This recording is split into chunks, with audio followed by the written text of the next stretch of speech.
Welcome to Thirst Impressions. I'm Spencer. Today we're talking about martinis, magic, and Martians.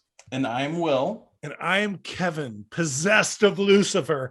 And I'm Belinda. All right, this should be an interesting show. I'm actually excited about it. I know Spencer is less than excited. I'm so excited to drink a I think it's martini gonna be today. So that's what we're drinking. I'm so excited. I'm making 3 different martinis. We're drinking martinis today. Are we starting? The first time I had a martini, I did not like it. So Why? What did you not like about it? it just didn't taste All delicious. right, what did you think? Like, what was your impression of a martini the first time? And then I'll tell you what mine was. Mine, I don't care for olives at all. So Okay. I don't, I tasted it and I, powered through. The gin helped the olive flavor for sure. And we're talking about a classic martini here. Right. So legend has it was invented in San Francisco. Some people say New York, I think in a Knickerbocker hotel. But either way, like many classic cocktails, just a combination of what was left around. It's a very simple cocktail, at least a classic martini, gin, vermouth, and bitters, basically, as far as I understand. But there have been many riffs. We even have a local martini bar here that's popular, the Red Door, and they offer a myriad of martinis. But a classic martini, literally gin, vermouth, and bitters. So, Will, first time you had one, what went through your mind? The first thing that went through my mind is like, oh my God, people really like this. It's alcohol, like it's what's the word? It's watered down alcohol though too. Like, do you know what I mean? Yeah, I mean, if you shake it, if you wet shake your martini, then it can alter the flavor of the alcohol, but then it dilutes the concoction anyways. Or you can stir, but even then, it's just diluted alcohol. So classically, it's stirred. Okay. Shaken is pretty much a James Bond. Gotcha. Maybe I'm doing it wrong. His tagline, "Shaken Not." No, in the end, it doesn't really Shaken matter. not stirred. But he always wanted a Vesper, though, right? Well, yeah. it That's like a depended lemon on the book. martini. Yeah. Okay. Different books and or movies. I think the Vesper might have been the first, but he also ordered Gibsons at different times. But they're all different versions of a martini. But like Will, I remember the first time I had one, I was like, my reaction was, "What the fuck is this?" This is. I remember I was out with my brother-in-law, and he was like ordering dirty martinis, and I was like, "I want to try that." So I like dirty. Sexy. Sounds sexy as fuck. I want a dirty martini. Give it to me. Like, have you ever had dirty rice? Like it's good. It's like good. Yeah, it's a complex flavor, rich. So I'm thinking this is gonna be hella good. I taste them like, what the fuck? It's so bad. So dirty martini is where you add olive juice, correct? Yeah, the brine of the olives. Right out of the jar, basically. Yeah. So to me, a martini is one of those food items, beverages that it makes me wonder, what drugs were you on when you came up with this idea? So that's the interesting thing. My favorite time to drink a martini, first of all, my favorite martini is the dirty martini. But my favorite time to drink a martini is at the end of a long night of drinking. It's almost like it settles my stomach. I can't really explain the why. If it's the saltiness of the brine or whatever. And I always say like really dirty, because I like, put a full ounce of olive brine in there. Oh my God. But you also like picklebacks. So yeah, that's true. I like picklebacks, yeah. But the beauty in reading a little bit about martinis the last couple of days, the thing that people really seem to enjoy about it is that it's like a really clean, crisp, fresh flavor. I'm a person who likes big flavor. So I really enjoy martinis. And like I said, especially Red Door tends to be like the last place I go on a night of drinking in Salt Lake or whatever. And I'll just like hang out on their patio and drink dirty martinis. But it doesn't bring big flavor. Obviously, depending on the gin you use. But by the way, an interesting side note is, do you know what? I didn't know this until just today when I looked it up. Do you know what? So classically, a martini is made with gin. Do you know what a martini is actually called with that's made with vodka. A vodka martini. A kangaroo. A kangaroo? Who the fuck knew that? Like, I had no idea. Yeah, I didn't either. I've never heard anyone call it that. I'm tempted to go into a bar. Can I have a kangaroo? Can I have a kangaroo, please? It's always funny when you. I want a fucking dirty kangaroo. Yeah. Some bars you go into though, and you never know if they're gonna pick up on what you're asking for. I've gone into a bar and been like, "Can I get an old fashioned?" And they're like, "What?" Or, Yeah. I mean, usually that's. Or they make you Kevin and one. I, They you don't. remember. They don't ask, and then they bring you something. And you're like, what Yeah. the fuck is this? Yeah.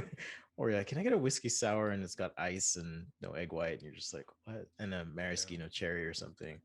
Or a last word. And they're like, what are you talking about? It's always awkward. Yeah. But a kangaroo would be interesting. Can I have a It's kangaroo? true. Yeah. I'll And take I a don't know kangaroo. if you're in Australia, would it be offensive to call it that? I don't know. Honestly, I have no idea. But Kangaroos are people too, my friend. exactly. I actually the interesting thing about martinis to me is kind of going back, alluding to what you were talking about. The Red Door does serve classic martinis, and the ones that are riffs but a lot closer to the classic, like a dirty martini or a 50-50 martini or an upside down martini or an extra dry martini. There's all these riffs that are basically the same recipe but little tweaks here and there. But then you get things like back in the 90s, there was this movement to do things that they called martinis, or they called like so like an appletini is Or an one that you espresso see in certain martini. places. Yeah. And Porn they're basically star, Cadillac. porn Oh, yeah, star porn star is martini, good. and- but they're all like just sweet drinks, right? Like Yeah. they're like usually pretty bright colors, bright flavors, and they're delicious. Don't get me wrong; they will fuck you up and get you hungover as shit if you drink a lot of them. But the martini is probably, to my understanding, probably the most riffed drink there is out there, because there's so many drinks that end with either that I at the end of whatever they call it, or they call it a blank martini. A blank martini. That's kind of what an original martini is, right? Just Or maybe it's because the cocktail needs so much help to be actually drinkable. no, I But do I'm enjoy biased. it, and I do enjoy its cousin, the Martinez, which was invented around the same time. That's in with the 19th maraschino, century. right? Yeah, and it was invented in California too. So it's basically just a gin martini with a quarter ounce of maraschino liqueur. Yeah. And I actually enjoy that one quite a bit more. And that one uses sweet vermouth. Traditionally, martini is more dry vermouth, but Yeah, like I mean, there's so many iterations. It doesn't matter. You can pretty much make any drink and be like, look, it's a martini. Just serve it in, the traditional martini shaped glass. yeah, I'm sure at some point we can talk about just general cocktail chemistry or cocktail, I don't know, balance, even the Yeah. concept of what that is. Because to one of the thing I struggle with the martini and a lot of classic cocktails is you don't have that counter note of acidity. And by that, I mean things like a vinegar addition, or it might be citrus, or even something like Lillet Blanc can Yeah. kind of help, Yeah. So that's been my struggle with martini. Year and a Yeah, half like- ago, we went to London and met the daughter of Dick Bradsell, B, and he came up with the espresso martini. And so, yeah, that was interesting That's to learn how fun. to make that, right? So, Yeah, it was and shout out to B if you ever Yeah. listen to this, because she let us Subscribe, into an B. espresso martini class. Subscribe. I better not get wild yet. I'm planning All on right, making so 3 I different think drinks. you got 3 drinks. I've got one. Belinda, you've got one, and Will, you've got Yeah. one as well, right? So Kevin, you want to kick it off? Yeah, I'll kick it off, and then I'll do my first one, and then you guys can go and I'll assemble the other ones and then just explain them when you All guys right. are done. Cool. So the first one I'm going to do is kind of not the traditional martini, but kind of its very close cousin, the dirty martini. With it, you want 2 ounces of gin, preferably a dry gin. I'm using this lovely greenhouse artisan gin that I picked up in Phoenix. Then you want a dry or extra dry vermouth. This vermouth in particular is a Martini and Rossi, and actually the company came before the drink, so some people even think maybe that has something to do with where the name came from. But and so a half an ounce of the extra dry vermouth, And then I go ahead and use a full half ounce of olive brine. And then, so that's kind of a traditional, and then you would garnish with olives. I'm not often traditional, and I do like big flavor. So I also add, 3 or 4, what would you call it, turns of the pepper grinder, and about 4 dashes of hot sauce. Um, this happens to be, very American hot sauce that if you look closely, you see is Arabic writing, because Belinda brought it back to me from Dubai. So thank you for that, Belinda. And then you come up with, when you add all those together, something, there's a reason they call it a dirty martini. When you put that brine in there, and especially mine, when you put a little tiny bit of hot sauce in there, it's not the cleanest looking thing. So traditionally with a martini, and again, we're not picky here. Do what you have, do what you enjoy, do what you want. But you put a fair amount of ice in there, and then quickly, because you don't want too much water in your martini, put it in your glass and stir it. Just give it a nice stir for a good 10 to 15 seconds. You want to chill it. Traditionally, a martini is served nice and chilled. Never heard of a warm martini, but maybe there's such a thing. And then once you've given it a good stir, take your strainer, and I'm getting water everywhere, and strain it right into your martini glass, or any glass you have on hand that So wet ass martini. you like to drink out of. And then garnish. Again, I like the big flavor, so I'm doing garlic stuffed olives. But I got my 3 olive garnish here. And cheers. Oh my god. Cheers, Kevin. I just Oh, that's can't. good shit. Oh That's fuck. good shit. I just can't. All right, But Spencer. cheers to you.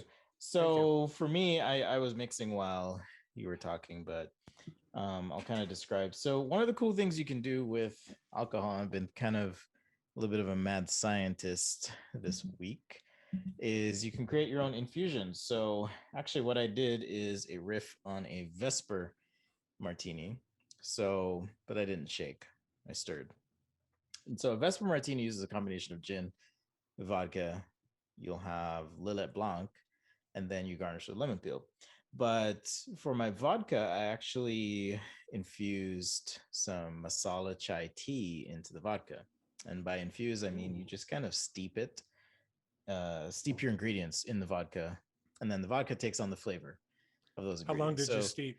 I usually just kind of taste it as I go. So try not to get too fucked up, but I did just a few hours. I just did a few hours actually, because tea I find tends to be a bit more concentrated than hey, if I'm going to put some pineapple in something or mango or whatever. So I think I did maybe 2 or 3 hours, in a old jelly jar, shake it up a few times, and then fine strain it into a new bottle. So this is amazing. It has just that chai flavor, but also a bit of, I hesitate even saying, but a little bit of a curry flavor to it almost. And then garnished with lemon peel, but I did add a little bit of lemon to it. And it is fucking delicious. So, I might next time you do that, I might do a little lemongrass in there too. That would be good actually. Yeah. That would be good. And I actually did add a little bit of brown sugar because I felt like the brown sugar would complement the chai flavor, which it does very well. Kind of rounds it out, and a tiny bit of honey. So it is awesome. Nice. I just made some shit up. Made up my own teeny. It's a teeny. It's a Spencer teeny. Chai masala teeny. Teeny weeny.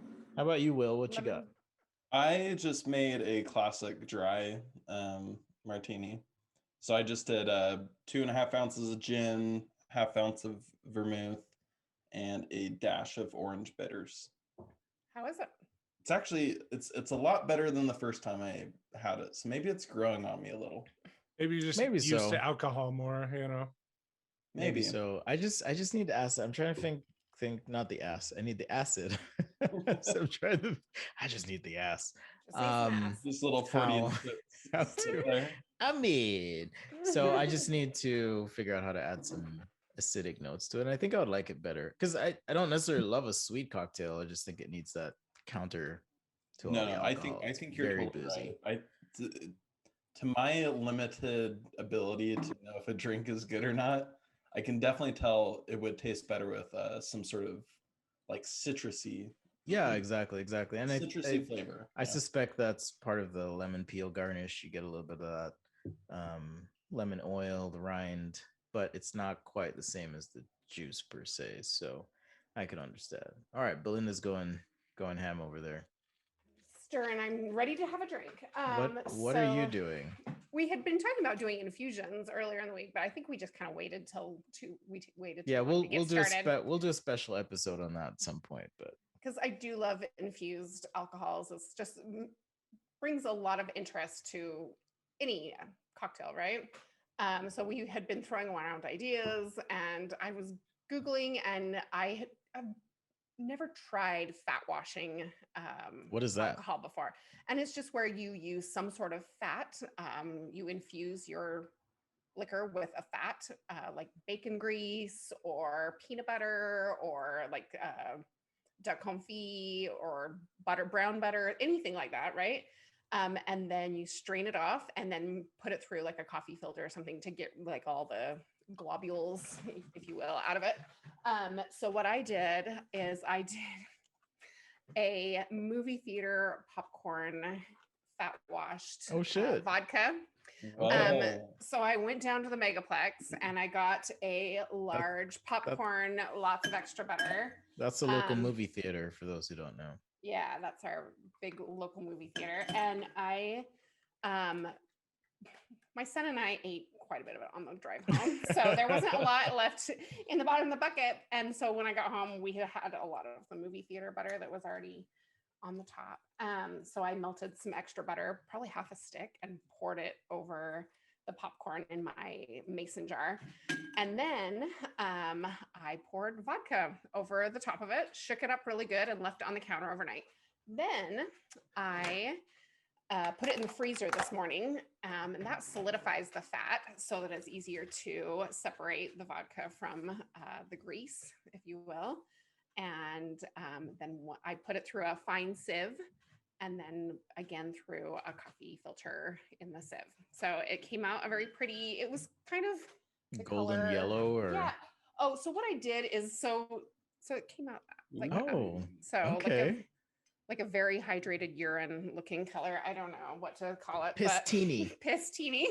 Popcorn So pistini. it literally smells like movie theater popcorn. I've got to like when try you put your that. nose Oh in my it. god. But when I tried it, so I got maybe a couple burnt kernels in there. I was not very discerning when I threw the popcorn in my jar, and you can taste those burnt kernels, sadly. So I was like, let's just take it a little to the sweet side. So it's a kettle corn martini. So Ooh, I did a interesting. vanilla bean syrup, kind of a light syrup, and just poured a little bit of that into the vodka. Yeah. So Nice. it's like kettle corn liqueur essentially, and then I added a little kind of half and half of the kettle corn liqueur, half and half of the vodka, and then a half ounce. How is of there the not a kettle corn vermouth. liqueur on the market? I know, already? right? Oh my Or god! like a kettle Movie corn night, yeah. cocktail with like maybe a caramel drizzle or something. I don't know. Like Right? there's something cool there. I didn't want it too sweet because I like it to be boozy. I like my drinks, bang for the buck, right? Like, Belinda, what you're trying to say is you just need the S. That's true. You need the ass. I need the ass. And so I didn't want it to be sweet, sugary sweet. And I wasn't sure if citrus bitters or citrus would lend itself to popcorn flavor.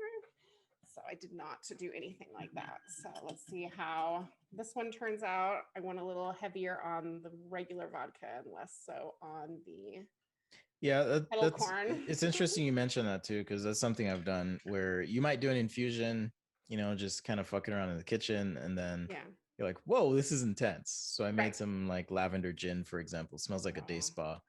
And it's hella delicious. Whole Foods explode at it's gin like bottle, it's hella delicious in a gin and tonic, but to kind of make it more balanced, I've cut it with other gins, and it's great. I bought some lavender gin when we were.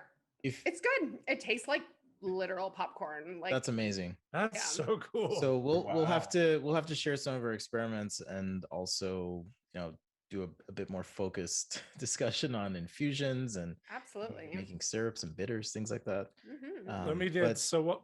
Oh, go ahead. no, I was just gonna say that's one of the things I've been enjoying lately about just discovering this world is starting to step outside of the usual suspects Yeah. and creating your own Yeah. stuff. It's kind of fun. Making it your own. Yeah. Absolutely. So while you all were presenting your lovely drinks, I still have this lovely dirty martini with the Wow. olives. And then I made Got one waiting in the Smoky- wings. a smoky martini, What's in there? which Whoa. is 2.5 ounces Scotch, of right? gin, and then a 1/4 ounce, but I did closer to a 1/2 ounce because I'm a big fan of Scotch, Yep. of the Lefroy single malt Scotch, and then that's it, I think, in that one. And and then a lemon twist. Of course. And then this one is called a French martini. And the only reason they call it a French martini, it was created here in America, to be honest with you. It's like French fries. Freedom fries, yeah. I mean. Freedom Freedom fries. Freedom fries. It's a freedom martini. Yeah. Freedom martini. Should I put some of this hot sauce in it? You should definitely do that. Well, that's not an eagle noise. It's like a turkey or something. I don't know. But the French martini is creme de cassis, which is like blackberry liqueur, and gin. But I had this lovely Bombay Bramble, which is a blackberry and raspberry infused gin. And what else is in it? Pro One tip, other it is thing. not okay on its own. Oh, and pineapple juice. What's not okay? But on that its would be own? good. That Bombay Bramble, they're gonna sue us out Yeah. of existence. But that Why? Bramble, Oh. I'm just kidding. I just don't. On its own, but in a cocktail is great. Yeah, I mean, Absolutely. I don't sip gin a lot on its own, to be honest with you. I'm a gin I- sipper. like whiskey, I sip on its own mostly. But no, this Bramble gin with a little bit of the creme de cassis and the pineapple juice is lovely, as you might imagine. Blackberry and pineapple in a drink. There you go. I've heard pineapple juice changes the flavor of your body composition. Yeah, I think we've mentioned that every time we've used pineapple juice on the show. So now our viewers should be well Google that. Yeah. infused, if you will, with that knowledge. This I've never had this smoky martini before. How is it? I will make it again soon. It's really good, really tasty. So it doesn't God. have any juice then in it, right? Like, did you use any juice? Oh, It's so it's Scotch and gin. That is just Really, that's just And it. Well, let me double check that. Maybe there's a little of the vermouth, but yeah, it's I think it's just Scotch and gin. Damn. It's really tasty. Okay, Smoky Martini. Here we go. It's Scotch and gin. I can't guarantee that Kevin will be coherent at the end of the podcast, but we're gonna forge ahead. Well, I always make a few drinks during the show. I figure I'd just make them all at once this time. Yeah. Yeah, well, it's been a hell of a week as always. I don't know. It's almost like we decided to podcast, and then the universe is like, here's some shit, here. But we're gonna switch gears a little bit today and talk about. We're going to talk something- about the universe, though. for Yeah, sure. we will talk about the universe and something we've I all forgot- kind of been discussing a little bit. What'd you forget? My foil hat. I was going to bring my. Oh tinfoil yeah, hat. I was too, and I told. I literally was going to make one, and I forgot I to. should have just made them on screen. I know. Yeah. I know. Well, it's interesting because well, you all don't know, the listeners, but Kevin, Belinda, Will, and myself, we've all had lots of experiences together, and we have a tight friendship. I would call it, deep bond. And oftentimes in our conversation, we've talked about things that go beyond our existence and this reality, and kind of go through this contemplative exercise of discussion. So that's what we're gonna do. We're gonna be talking about the universe and possibilities today. Yeah. It's exciting stuff. And so let me take a step back. Last week, if you listened to the podcast from last week, if you haven't, go back and do that. You can wait until after, it's fine. But there's no storyline, there's no throughput. But last week, for several weeks, things sometimes get heavy. We always get a little silly and a little funny, and by the end, we're so sloshed, we're crazy. But man, the world's been heavy lately, and it's continued on this week. Tomorrow is Monday, and that should be the closing arguments for the Derek Chauvin trial. I've seen in the news today the NBA and other sporting leagues are prepping for like just shutting shit down for a while if things get crazy. Yeah, and I don't mean to gloss over all of that. It is heavy though. It's really, I haven't watched the trial. I haven't been paying attention. Not because I don't care, but as a minority, I feel it just feels heavy. But so with all this heaviness, earlier in the week, I guess it was maybe Tuesday night, you came over, Belinda. Yeah. And I was like, I can't like turn on CNN or any other. I think we started watching station. John Oliver, and we love John Oliver. He can be hilarious, but he talks about some serious issues, and we were just left discouraged with the state of the world, like in general. Like, so I was like, let's watch something. Let's go to like Netflix or Prime and watch something. I didn't necessarily need something light, but I needed something not about the current situation of the world, which it kind of turned out to not be what we got. But we found this beautiful little documentary. It's 45 minutes long, and I think it's on Netflix, if I remember right.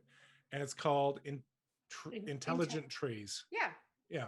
And it's beautiful. It's a lovely, everyone should watch it. And 45 minutes, it's like an easy watch, right? But it's literally about like the scientists who are studying like how trees communicate and how they take care of each other, and how they're essentially their own society. And not just, they have their like mother trees and the children trees. They nurse their young. They have a relationship that way. They literally nurse their young. They teach their young. They're showing ways that the wisdom gets passed down to learn that certain things cause certain problems, and the children get better. It's basically the same way our society works. But even like the mother tree will first take care of their own children, but then if like the other tree's mothers have died or are sick, they will then not give as much nutrition as they do to their own children, but then they'll send it out because all of these you're talking about trees with shared root systems, I assume. Right, like forest trees. I mean, they're obviously near each other in proximity. So not necessarily a shared root system, but like intertwined roots. Interesting. Fun fact: aspens are actually a singular organism that span large. Our poor aspens are struggling here. They are. I mean, man, there's so many branches of thought here, but I want to go. I just want to dive into the deep end, man. Like, things like what is consciousness, and so to give a bit of context, Kevin, Belinda, you're talking about the documentary on trees, which I haven't seen, but I was watching another one on life outside this world. Okay, ETs, UFOs. I know Will's like our resident expert on all things. But one thing I found interesting in that documentary, which I think touches on what you're talking about, is the idea and nature of consciousness. Okay, and I mentioned at the beginning what was that documentary called? This one was the Close Encounters of the Fifth Kind, I think. On Amazon Prime. No, on Hulu. It was, I don't know. Prime, whatever. It's free. What it means Prime. to be awake, right? Yeah, but man, this is going to be an interesting episode. I just the very nature of consciousness, like what is it, and how presumptuous we are as humans to think that we are the entities in the entirety of the universe that are in possession of this gift, this ability of consciousness. And what is that? Is it our ability to communicate? Is it logic? Is it deduction? Is it memory? And who are we, or is it the ability to communicate things through language? Is it something that is perceptual? And as you talked about the trees, I was thinking, wow, well, if we can observe that trees are doing these things, that they're actually altering behavior, then are they fucking conscious? Probably. Man, so I watched that documentary on Close Encounters of the Fifth Kind, which like I said, it happens to do with ETs, extraterrestrials, phenomenon, and so forth. There's a lot of discussion about consciousness and the nature of what that is, and speculation about consciousness as a means of communication and connection across vast distances of space. Now, without going too far off in the weeds, there are physical, like literal physical constraints on things like technology and how we communicate. The speed of light, for example, as a perceptual or actual barrier as to how fast something can travel. So sunlight, for example, takes 8 so let's minutes, or is it 8 or 14 minutes to reach Earth? I think it's 8 minutes. But go ahead, I Kevin. think it's 8. Yeah, I was just gonna say, let's be clear. There are boundaries based on the science as we currently understand. As we know, dude. Yeah. Because that's changed, right? Over decades, over centuries, over millennia. Without being specific, I know, again, I mentioned as friends, we've had shared experiences, but also communicate, outside, whatever. There was an experience I had last year. I don't know if you remember this, Kevin, Belinda, Will. I was texting you guys, but I had an experience where I was, let's say, medicated, and I had this thought. I was like, what if our perception of our physical realm is just limited to what we know, because that's just what we know?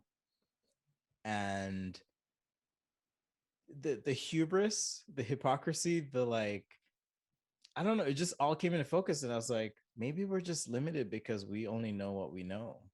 And there's so much more to this existence than we know. Right. And consciousness as the link.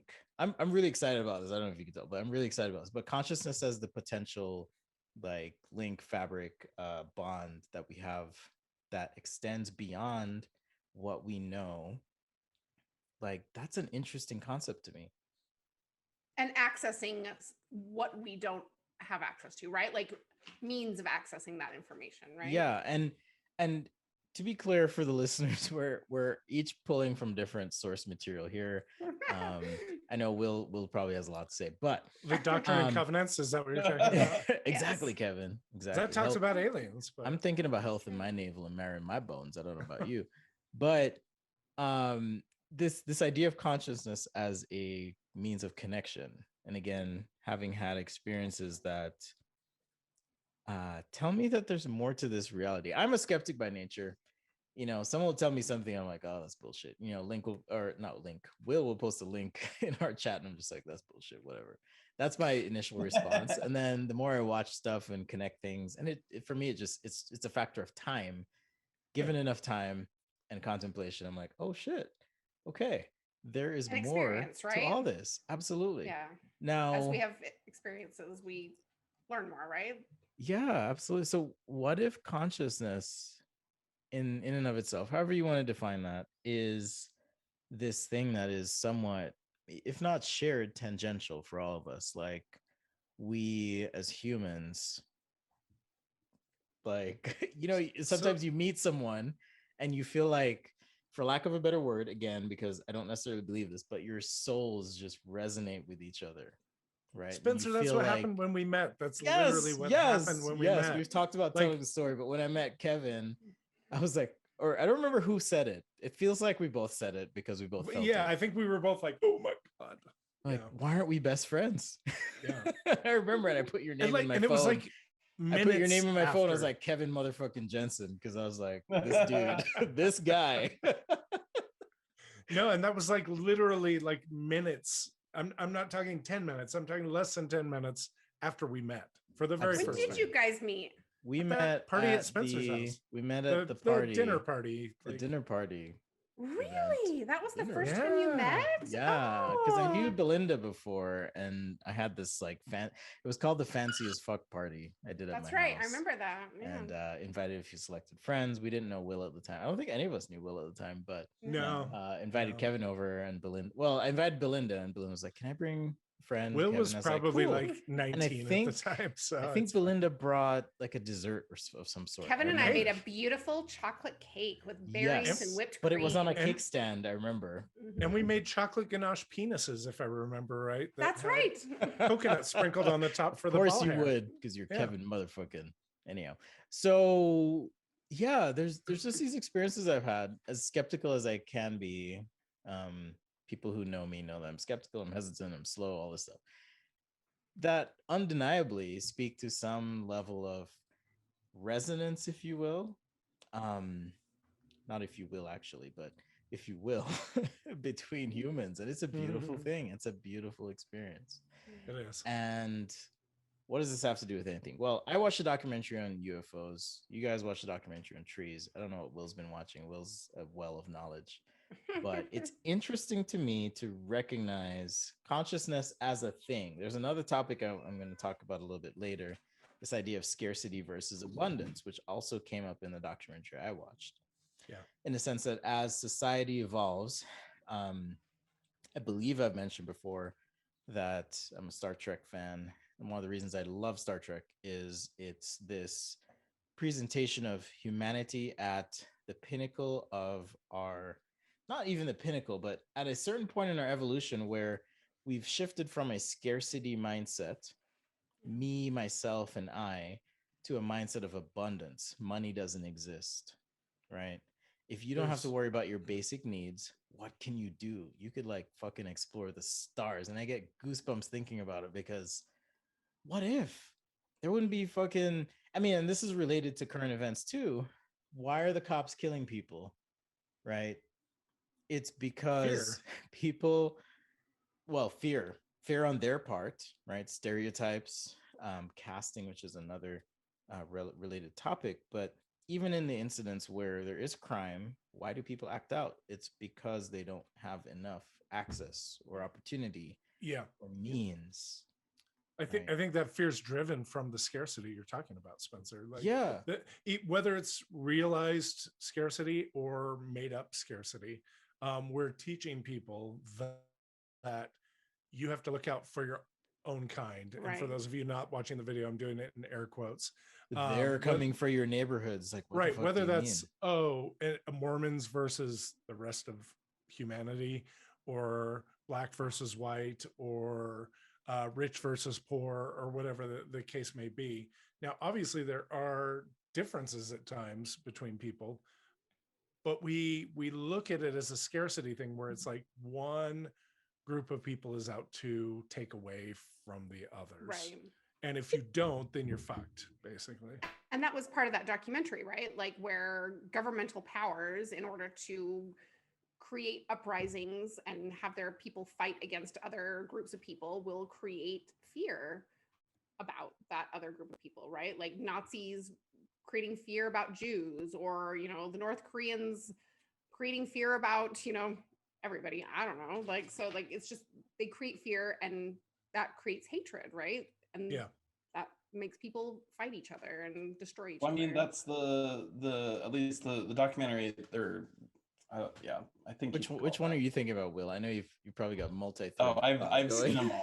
When Kevin You'll have to tell us more to watch. Let's start with Close Encounters of the Fifth Kind, because I when I was watching that, I didn't anticipate the range of topics they would talk about. I mean, we're talking about plutocracy, oligarchy, preservation of resources, limiting access to information. There's so much shit. No, that's exactly right though. And that's so in this documentary, Close Encounters of the Fifth Kind, they describe how sometimes the military industrial complex will be part of mainstream media, and they will coach mainstream media, or I like to refer to them as like legacy media, because it's no longer going to be mainstream. It's not mainstream anymore. Yeah. So Twitter is mainstream, but go ahead. Yeah. Well, Twitter is not legacy media, but so I just mean like legacy media, like all the talking heads on cable news, CNN, evening news, sort of. They literally work hand in hand with intelligence agencies in order for things like, their excuse is like, well, we need to make sure that they're not going to like reveal things that'll like harm our national security. National security. All national security, but they have their hands in how they present like news stories.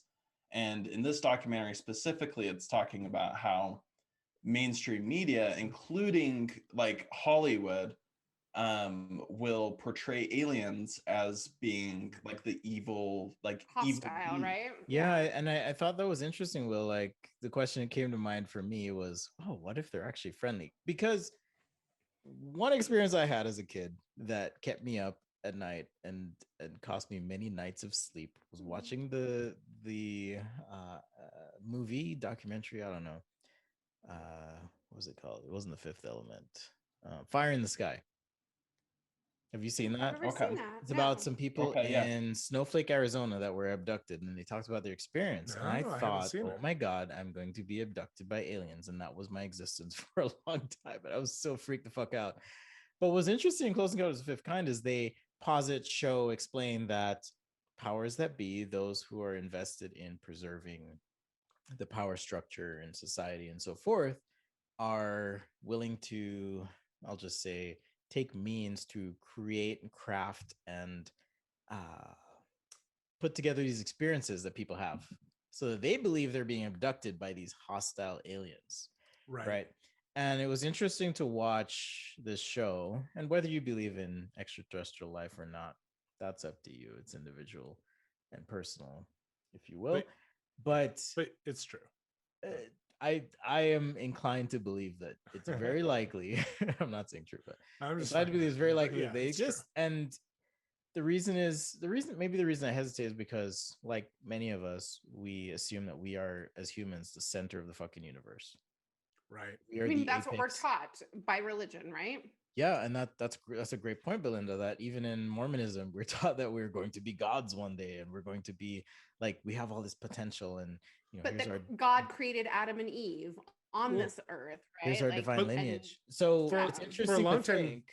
Let me just say this real quick. It's interesting to think that if a civilization is so far advanced and beyond us, and they're not existing in a mindset of scarcity in terms of preserving resources, if you don't have to worry about going to work, that actually gives you time and space to be contemplative and creative. yeah. And Yeah. there are people who think that, well, if you give people a universal basic income, if you create access to healthcare, it's going to remove the incentive to work. And it's like, no, I can't even frees you I up can't to even be live as a curious and human. contemplative about my existence as a human because I have so much shit to worry about. I want to be like the philosophers of ancient Greece. I want to have time and space to explore the possibilities and just all the good things about life. But how often do we have that time and space to just be contemplative? Because we are concerned about feeding our fucking families. And the loungewear, Spencer, the fucking loungewear of the Greeks, right? Like, Absolutely. And that came Well- into focus on, I feel like my mind is like expanding after watching this documentary because it made me think about these things. I Yeah. don't have time to breathe and to process and to just Yes. chill. Didn't you feel like this I was like, this oh my documentary God. was so relevant? Yes. Like, it's relevant to our current reality as a country, as a world. It's relevant to every fucking thing we've talked about on this podcast, I feel like. Yeah, at the same Um, time, it's like, you hear us talking about aliens and ETs, and you might think, well, these guys are fucking crazy. But like, Well, maybe. watch the documentary because it cuts It's across good. social structures and systems in place and make you think, wait a minute, why is this the way it is? I don't Right. like, So one man. statement was made in there about how governments and religions were Yeah. pushing this to force the second coming. Did you I hear saw that? that. quote Yeah, in the that? return of Yes. Jesus. The Yes. return of Jesus. And I'm like, oh, I get that. And my kid, I was watching with my two Forcing teenage Jesus's sons, hand. Yeah. and they didn't understand. And I said, I'll tell you when it's over. Shh, shh. I'm trying to watch this. This is incredible. Like, and so I'm watching it. And then afterward, I was trying to explain to them that if people no longer have to buy their spirituality from a religion, right? Like a broker of spirituality, because that's what religions are, right? Like they say they have the one link to God or the one link to spirituality. And you buy it with tithing and time and, And compliance, obedience. yep. Yes. Yep. And religions don't want to lose obedience. They don't want to lose money. They don't want to lose labor. And so they manufacture, this narrative of, religion, right? Which is rooted, I think, in a fear-based scarcity mentality. Religion is rooted Absolutely. in many instances, maybe not all. Buddhism, I think, is one of Right. the There are a few that are more chill, better right? things. But in terms of like Buddhism has Christian loungewear too, so I'm mindsets, convinced that's a thing. Yeah. Judeo-Christian and other similar religious institutions Right. function and thrive on this scarcity mindset, this fear-based I'm going to presentation. lose something. Yes. Yeah, you're gonna lose Well, your family, you're gonna lose community, you're gonna lose this access to God, you're gonna lose your identity, whatever it is. It's fear-based. Yeah. I've well, got it's three. similar to back in the day when like literacy wasn't really a thing with the common population. Is that was one of the most powerful aspects of being part of the church. Like the church meaning like put in any religion in this place, just a major organization where the pastors or the preachers or whoever would be in part of like the local congregations, they would be the only ones allowed to read the Bible. And so whatever you heard from them had to be what was in the Bible, and they would restrict access to it. Like what's when they first started to actually put together the Bible as we know it today, like the King James version, like they would literally governments would have to order the Bible through these institutions in order to get it, and it was a tightly controlled marketplace so that they could keep the knowledge within the hands that they want to be able to have. Capitalistic religion, you might say. Yeah. Well, that's how like Constantinople got their Bibles. They got it through whatever that one council is that they set up Nicaea. to Nicene Creed. Yeah. Yeah. So stuff like that. And I think it's a similar thing when you talk about, so that's like the religious aspect of like they're trying to control people's consciousness. They want to be able to control the narrative and be that, and through that they have power. And it's a similar thing with mainstream media, where you have Noam Chomsky for decades talking about manufacturing consent. Yep. And I would highly recommend you read that book. And it just talks about how like people like Roger Ailes used to like literally write memos every single day to tell the producers and the talking heads how to actually present stories. So this is Noam Chomsky, manufacturing Noam consent. Chomsky. Okay, Manufacturing consent, yes. Okay, Noam Chomsky, manufacturing consent. We'll include that in the show notes. And so through this documentary, it kind of touches on this aspect in regards to how aliens are or extraterrestrial beings are presented to society, and it's always through this like negative, like, oh, they're going to come here, they're going to steal our resources, they're going to setting up a false front, slave everybody. And there's just no evidence of that. Which goes back to that whole scarcity mindset. They're here to take something away.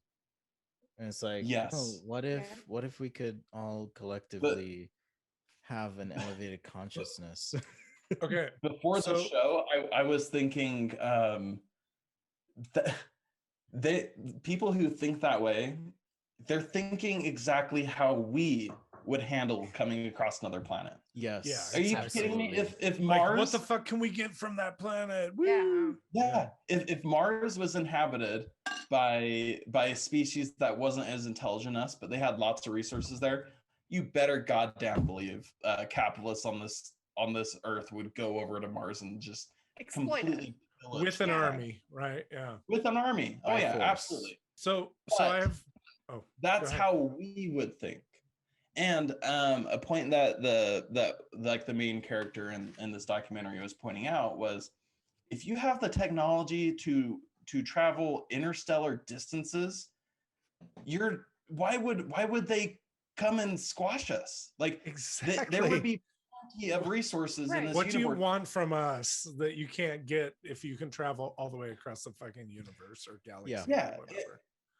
And so to like his point is, there would be no reason why an alien civilization would need to come to Earth to enslave us or use us as cattle. Like there's no evidence that that would ever be the case. It would be like us looking down on Mars and it was inhabited by peeps just laying there in a package. At the same time, But peeps that were burning themselves and killing each other and lighting their planet on fire. That's the equivalent. Yeah.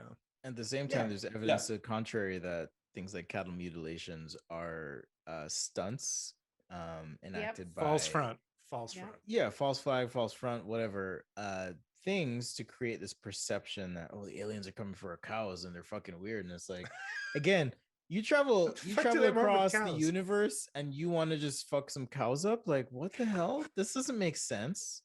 No, it doesn't. Yeah. It makes no right, sense. I've got 3 very quick side notes and then tie it back to there.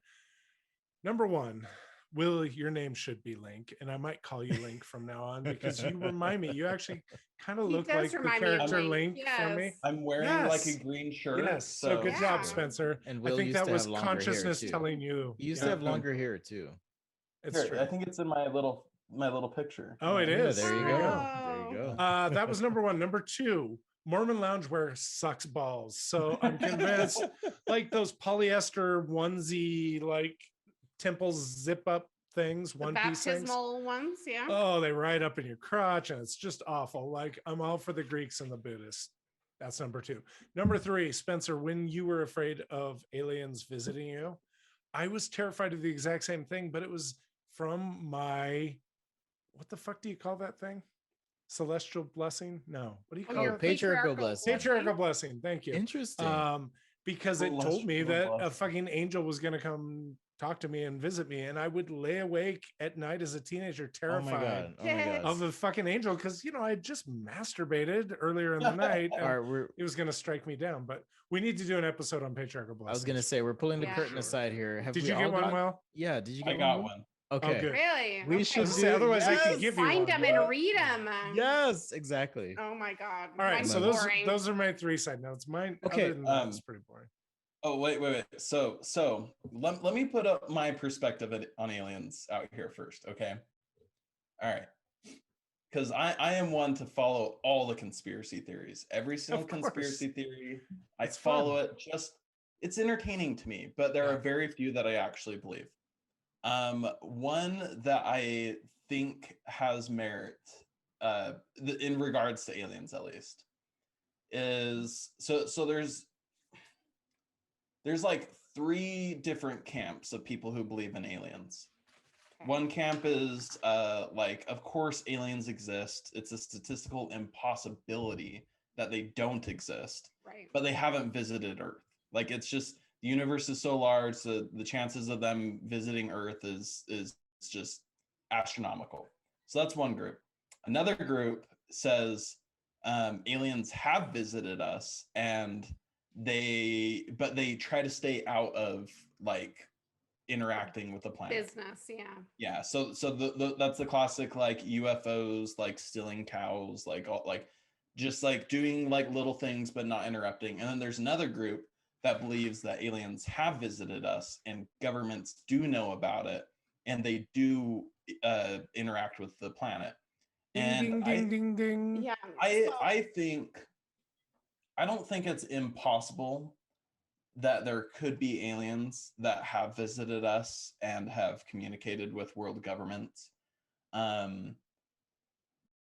I don't know if I believe that. I definitely am more in the camp of aliens definitely do exist. It's statistically impossible that they don't. Right. And then I may even be able to be persuaded that they have visited and they just don't interact with us. But it is interesting to hear like conspiracy theories put out by, I guess this is technically a conspiracy theory. It was so like we have Space Force in the US. Israel has a similar organization for their space agency. And their ex-president of that agency came out last year and had said that aliens had visited us. We are in communication with them, and there is actually like an intergalactic federation of planets that we're part of, but people feel that the society is not strong enough to handle the revelation, like to handle what do they call it, where they tell everybody, Disclosure. that they fear Oh, that but society- why? Just that all the structures would fall Because- apart. Like, we So- don't need money anymore. Let's just go so- this raid. Yes. I think that's where this documentary that we all watched fits in here, is because if that is the case, then you got to think about who is currently in power, because the people who are currently in power, they don't want this information to come out.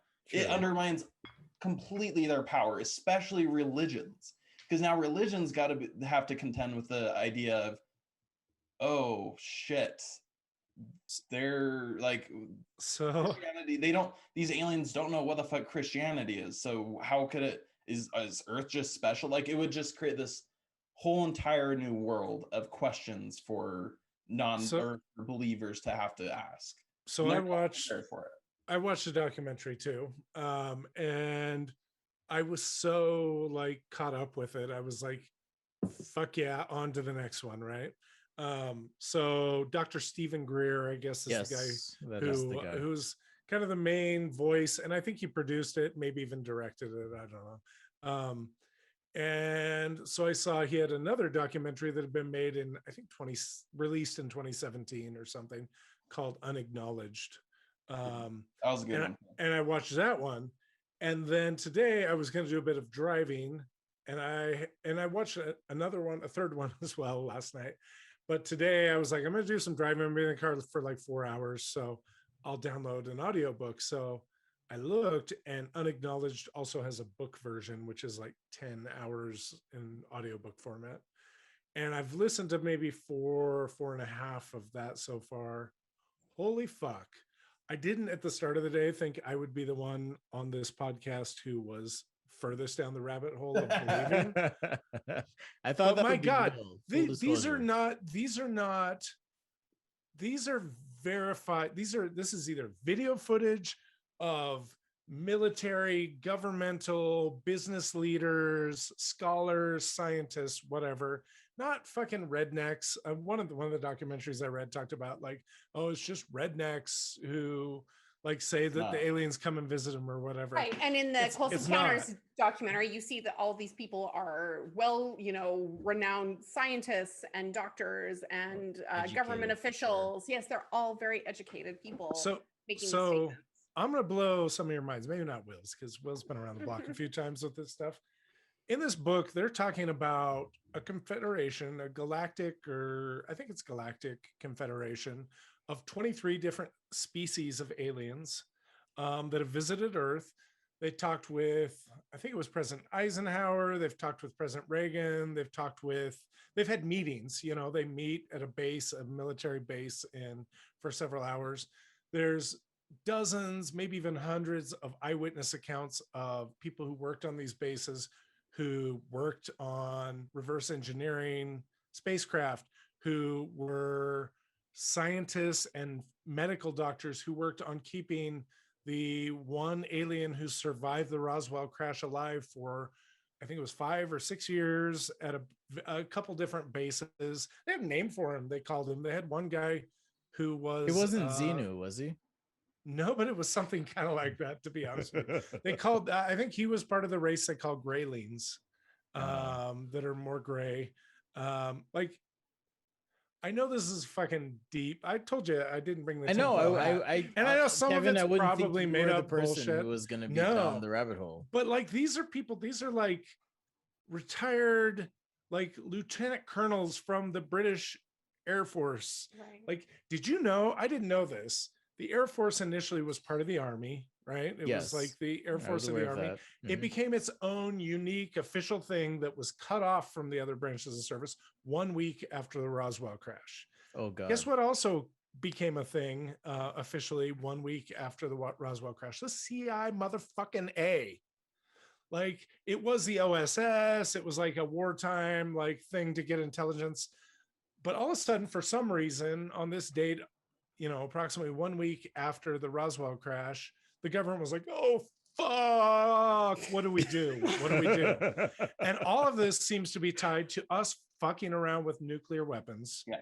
See, that yeah, right there, Kevin, is that from all of the different more credible alien conspiracy theories that I've heard, like ones that I was saying from like X Space Force, but from Israel, yeah, like the actual very credible people that talk about aliens in a very credible way.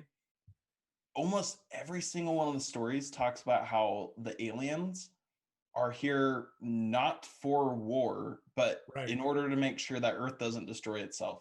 One of the most We're doing a common terrible aspects- job. Which actually makes No, total they're fucking doing a sense. great job. We are Okay, doing a terrible job. here is a very specific conspiracy theory that I believe. Okay. Okay. So back when Hawaii received the ballistic missile inbound threat, like you guys remember Yeah, that? 3 years ago or so. Yeah. So I was there. I was like literally on a boat about to go snorkeling. Oh, And I get this emergency alert saying ballistic missile inbound. This is not a test. And everybody's freaking the fuck out.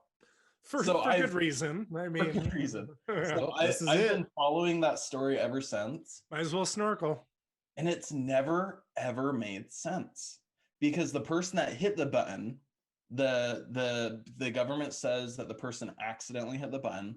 The person Fuck you. You can't do actually that. hit the button Come on. says absolutely not. I was told specifically that this was not a test and that I had to hit the button. Like he was Exactly. very specific about how he was instructed that it was not a test.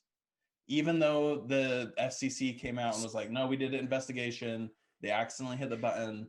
And then they said, we will not fire this person. It was an honest mistake. And then and I they ended mean, up Will, firing them. you're a developer. You know, like things that have this much weight, significance, impact. You'd want to put double, triple, You like put in safeguards. verification. Yeah, you You know what? click it twice, 3 times, Mhm. whatever. You know, pin As code. a software engineer, I could totally understand how it was probably a shittily made system. All right. Government saying, made, yeah. But As a user experience designer, I would want like Yes. triple verification to say, as a yes, software, are you sure? Are you sure? We're Are you gonna send this absolutely to sure? Yes. every fucking person. Yeah, it's like in yes, this- yes, yeah. yes, go. as a Alright. software engineer, we wouldn't even think So- about it. so- wait. So, and another weird aspect of this was it wasn't just Hawaii that sent out an emergency alert. It Really? was actually South Korea and Japan had also set off alerts because it was during a time when North Korea was testing missiles that were shooting over Japan in the direction of Okay. America. And so there's a lot of evidence to show that no, this like it wasn't an accident. They literally sent a missile and And it somehow it got intercepted and it's being swept under the rug. So this is where I'm getting at is if there are aliens and if the credible stories are that the aliens are trying to protect the Earth The Earth. from nuclear annihilation without getting into like the politics of poverty and that sort of stuff. They're just like literally trying to save the planet. Then it makes sense that like what if North Korea really did shoot a nuke at us and the aliens were like, nope, zoop, just like zip it out of the sky. Like They saw us do that a couple times and they were like, yeah, that's no good. Let's not. do Yeah, it anymore." I did a quick check because I was like, did Roswell happen before World War II was over? You know, the Hiroshima, all that stuff. And it's like, no, it actually happened was after. 47. So or we dropped that 48, fucking something like bomb. You know, you're doing tests, whatever. But you know, I forgot what it was, a big boy or whatever. Anyhow, dropped in Hiroshima. Of course, they're like, holy shit. Okay, we've got that. to These stop them. motherfuckers are gonna blow each other up and kill the Yes. planet. Yes. Yeah. So in the book, and I think the documentary as well, Unacknowledged, it talks about several instances of potentially alien craft or alien drones, if you will, because some of them aren't ships, some of them are small orbs, right? Coming down and literally, like one guy, it's like some British retired dude, just some average looking dude, talking about like they watch with their own eyes like this orb come and send some sort of light laser type thing at the missile, move to the other side again, move to the other side again, move to the bottom again, and then it was disabled. stuff we were testing Yeah. and stuff that we were so that fits right in with what you're talking about. If they're like, Damn. fuck you guys, stop trying to Yeah, kill it's each like, other. stop doing Okay. that. Here's So- here's oh, go go ahead. ahead, Belinda, because I'm gonna So I was just gonna say, so late last night, Kevin was texting me. He should have just been texting this to the whole group, but like he said, It was he very had- late. It was very super, late. super late. And he Early? talked about. I'm up till like 5 a.m. I know. You should But you've had a weird sleep. Yeah. Yeah. So he talked about the band, the Foo Fighters, and how Wow. their name was World War II about Yeah. that was the That's what they called term UFOs coined before they for called them UFOs. UFOs. So I delved into that like over the course of the evening. I have not been feeling good. My kids came to my house sick this weekend, and I, had a cold, and it's just been awful. So I'm sitting up and I'm reading about Foo Fighters, and I was like, I just originally thought it was like some racist bullshit name they came up Jesus. with. And it kind of is if you dive deep enough into the etymology of the name. But it was like some comic strip in the 30s and Yeah. 40s. And then the army picked it up as a term for these unexplainable orbs. As I'm reading about these documented interactions with the orbs, which was something that they talked about in the documentary, the Fifth Encounters, like them being red orbs. It talks about they're red not orbs. big. They're like drones, right? They're So these people in the Royal Air Force during World War II and American Air Force are talking about seeing orbs around, like zooming around and disappearing up into the sky in an instant, and being able to change direction immediately, and not being threatening, they said, in every single account. So in World War II, there was a massive uptick of these so-called Foo Fighters. Yeah. And a lot of people are thinking because that's when they started testing nuclear bombs, Yeah. and so there was a bigger force of extraterrestrials checking out Earth because we've unlocked this new type of technology that could be potentially devastating. But hello, Elliot. I know. But in more modern times, so if you've been paying attention to the news of UFOs, you'll know that over the past couple years, the three-letter agencies have been a little bit more open about UFO encounters. Yeah, they've interesting. actually released declassifying, all kinds of documents.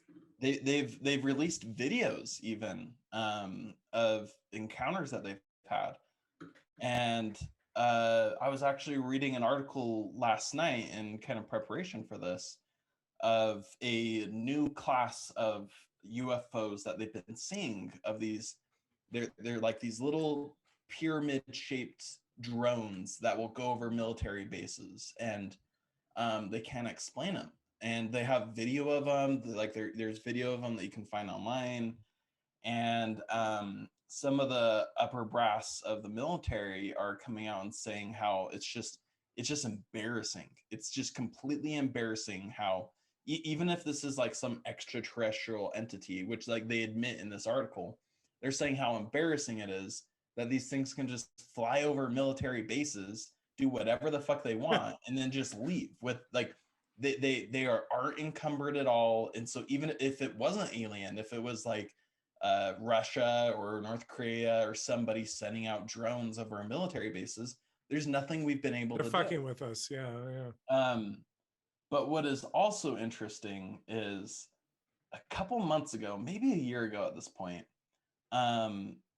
there's this newish UFO group that talks about it in this Close Encounters documentary called To the Stars Academy. It's set up by what's his name, DeLong from Blink 182.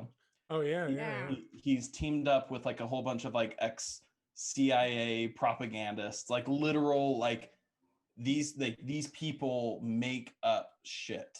Like they are the propaganda arm of our military, and they're forming this group called To the Stars Academy to quote unquote do full disclosure. So it's kind of the three-letter agency's attempt at like, hey, we want to notify the public about these things, but we need to kind of do it on our terms, and like we need to propagandize it, blah blah blah, blah. Anyways, where I'm getting at is they start releasing details about these UFOs that they've been encountering, about how they seemingly don't have any wind or water resistance. They'll go in and out of oceans like it was like they were just passing through air. Yeah. Well, not even air. Like there's no resistance to air whatsoever. And so they're kind of releasing these more technical details about these UFOs. Well, somebody at a military news organization called War Drive started looking into this because they're like, this is like a massive news. Like the military's coming out and completely acknowledging. Like, yeah, it's true. Like they're like completely acknowledging all this alien technology type of stuff. So we're going to investigate it. So they did. And they were able to find like 4 different patents for different types of technology that would actually allow them to allow aircraft to do these sorts of maneuvers where they could they vibrate the whole of the spacecraft or the aircraft or whatever at some like harmonic resonancy. Like you can literally look up these patents and it'll make it so that there's like nearly zero resistance for air or water, so they can be amphibious machines. And then there was like another patent for like a miniaturized nuclear fusion reactor, because like in order to vibrate a whole of this aircraft, it requires tons of energy. So that like this investigative reporter is kind of looking into like, we're hearing about these UFOs. Let's see if there's any sort of technology that we currently have that can do that. And they find it. And what's interesting is that this person who is registering this patent, the scientist, he actually works for the Navy.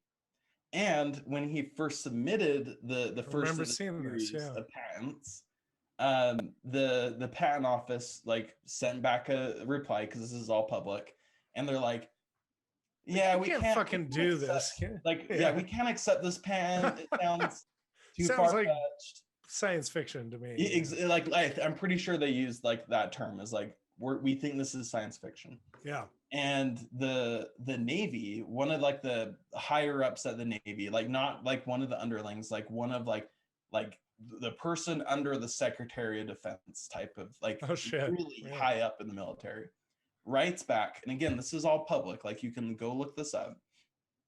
And they're like, no, this is absolutely true. In fact, we have a prototype and we can demo this prototype for you. And next thing you know, the patent's accepted. So there seems to be what concerns me when people talk about aliens is I would like there to be aliens, and for like, it would be so awesome if there was this like galactic federation of these peace-loving aliens that are like legitimately like, hey, we won't interfere with the internal affairs of Earth because we know that's wrong. We wouldn't want you guys doing that to our planets.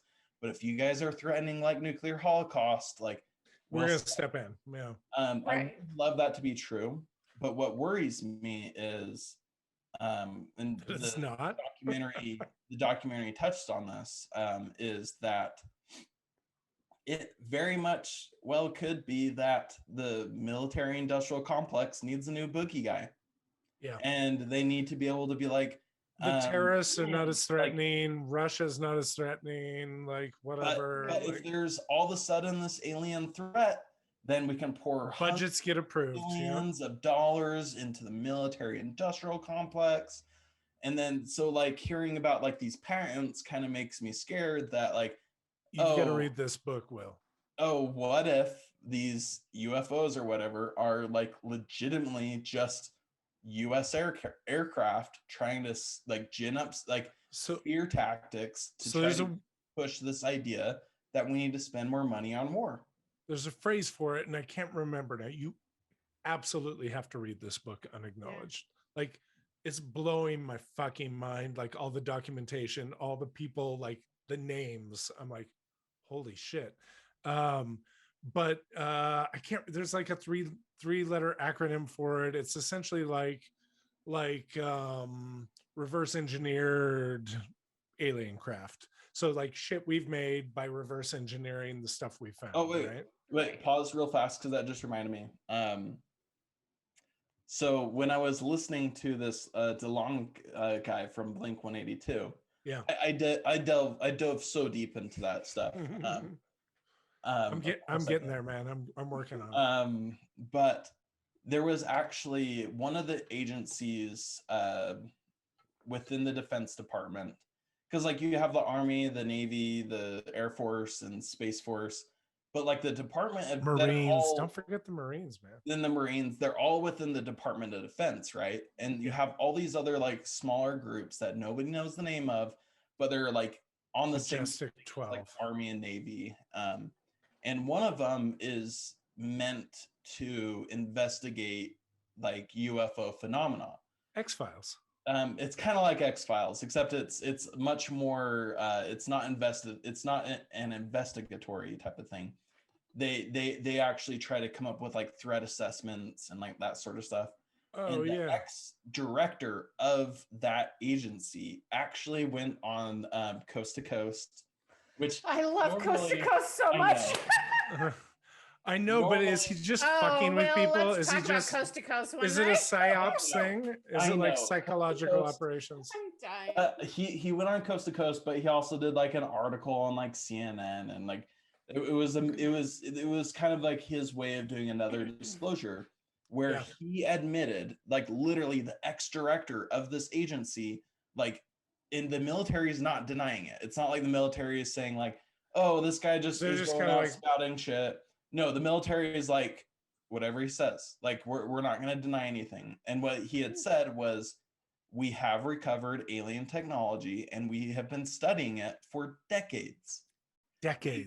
And he's like described some of the things that they like have found about it. And I'm sure it's this is where I'm like, I would love for it to be true, but I also need to acknowledge that this could literally just be propaganda to try to scare people into Absolutely. military funding. Absolutely. But You I'm go ahead with serious. what you were I saying. will fucking buy you that book. I will buy you Yeah. that book. I'll read it. I'll read it. I'm not done with it yet, but I'm like a little under halfway through, and I'm like, Wow. mind's being blown. Here's the thing. Oh my God. Here's the thing. So, and I did a little internet research after, because, you know, Wikipedia tells you everything and whatever.